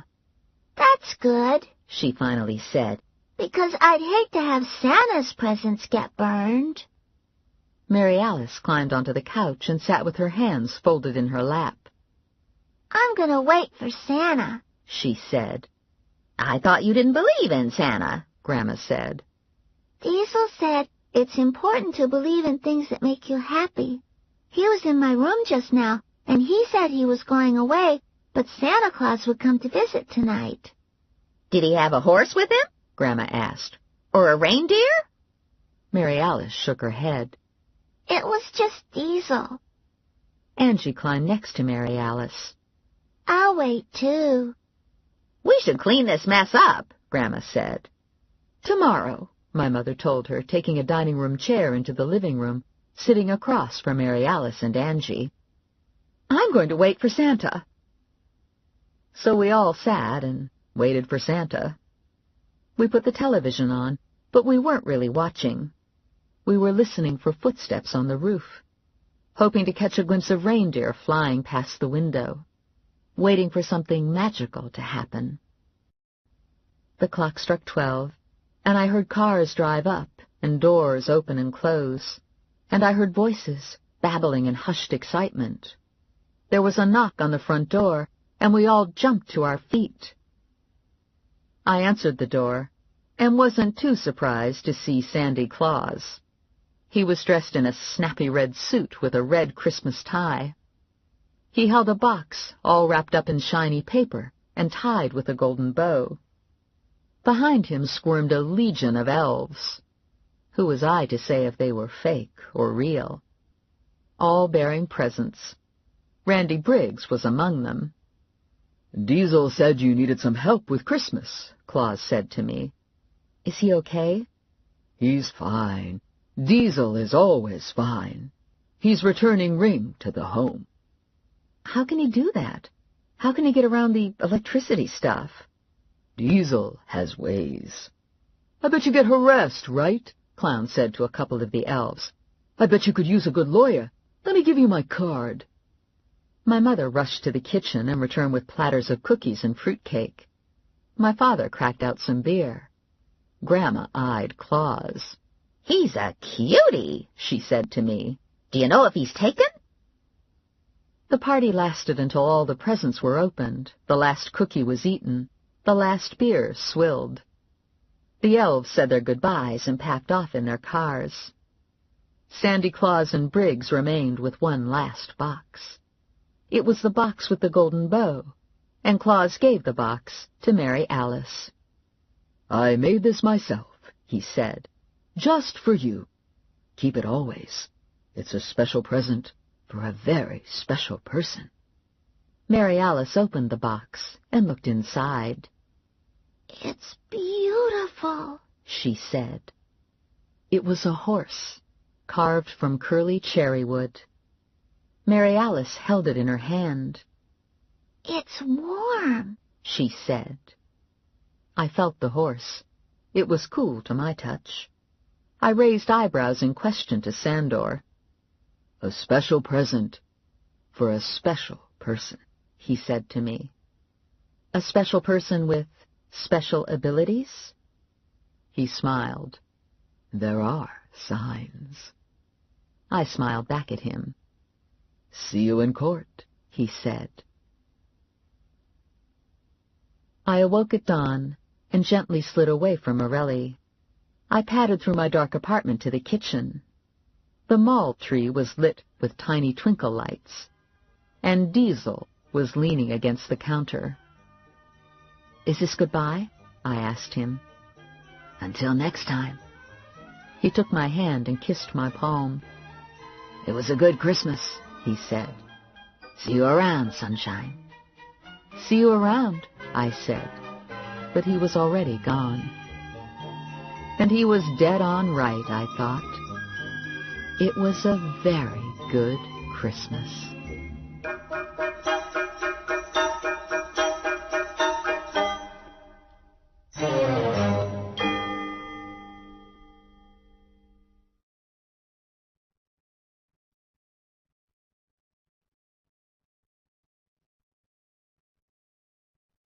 This audiobook was produced and published by Penguin Books Limited.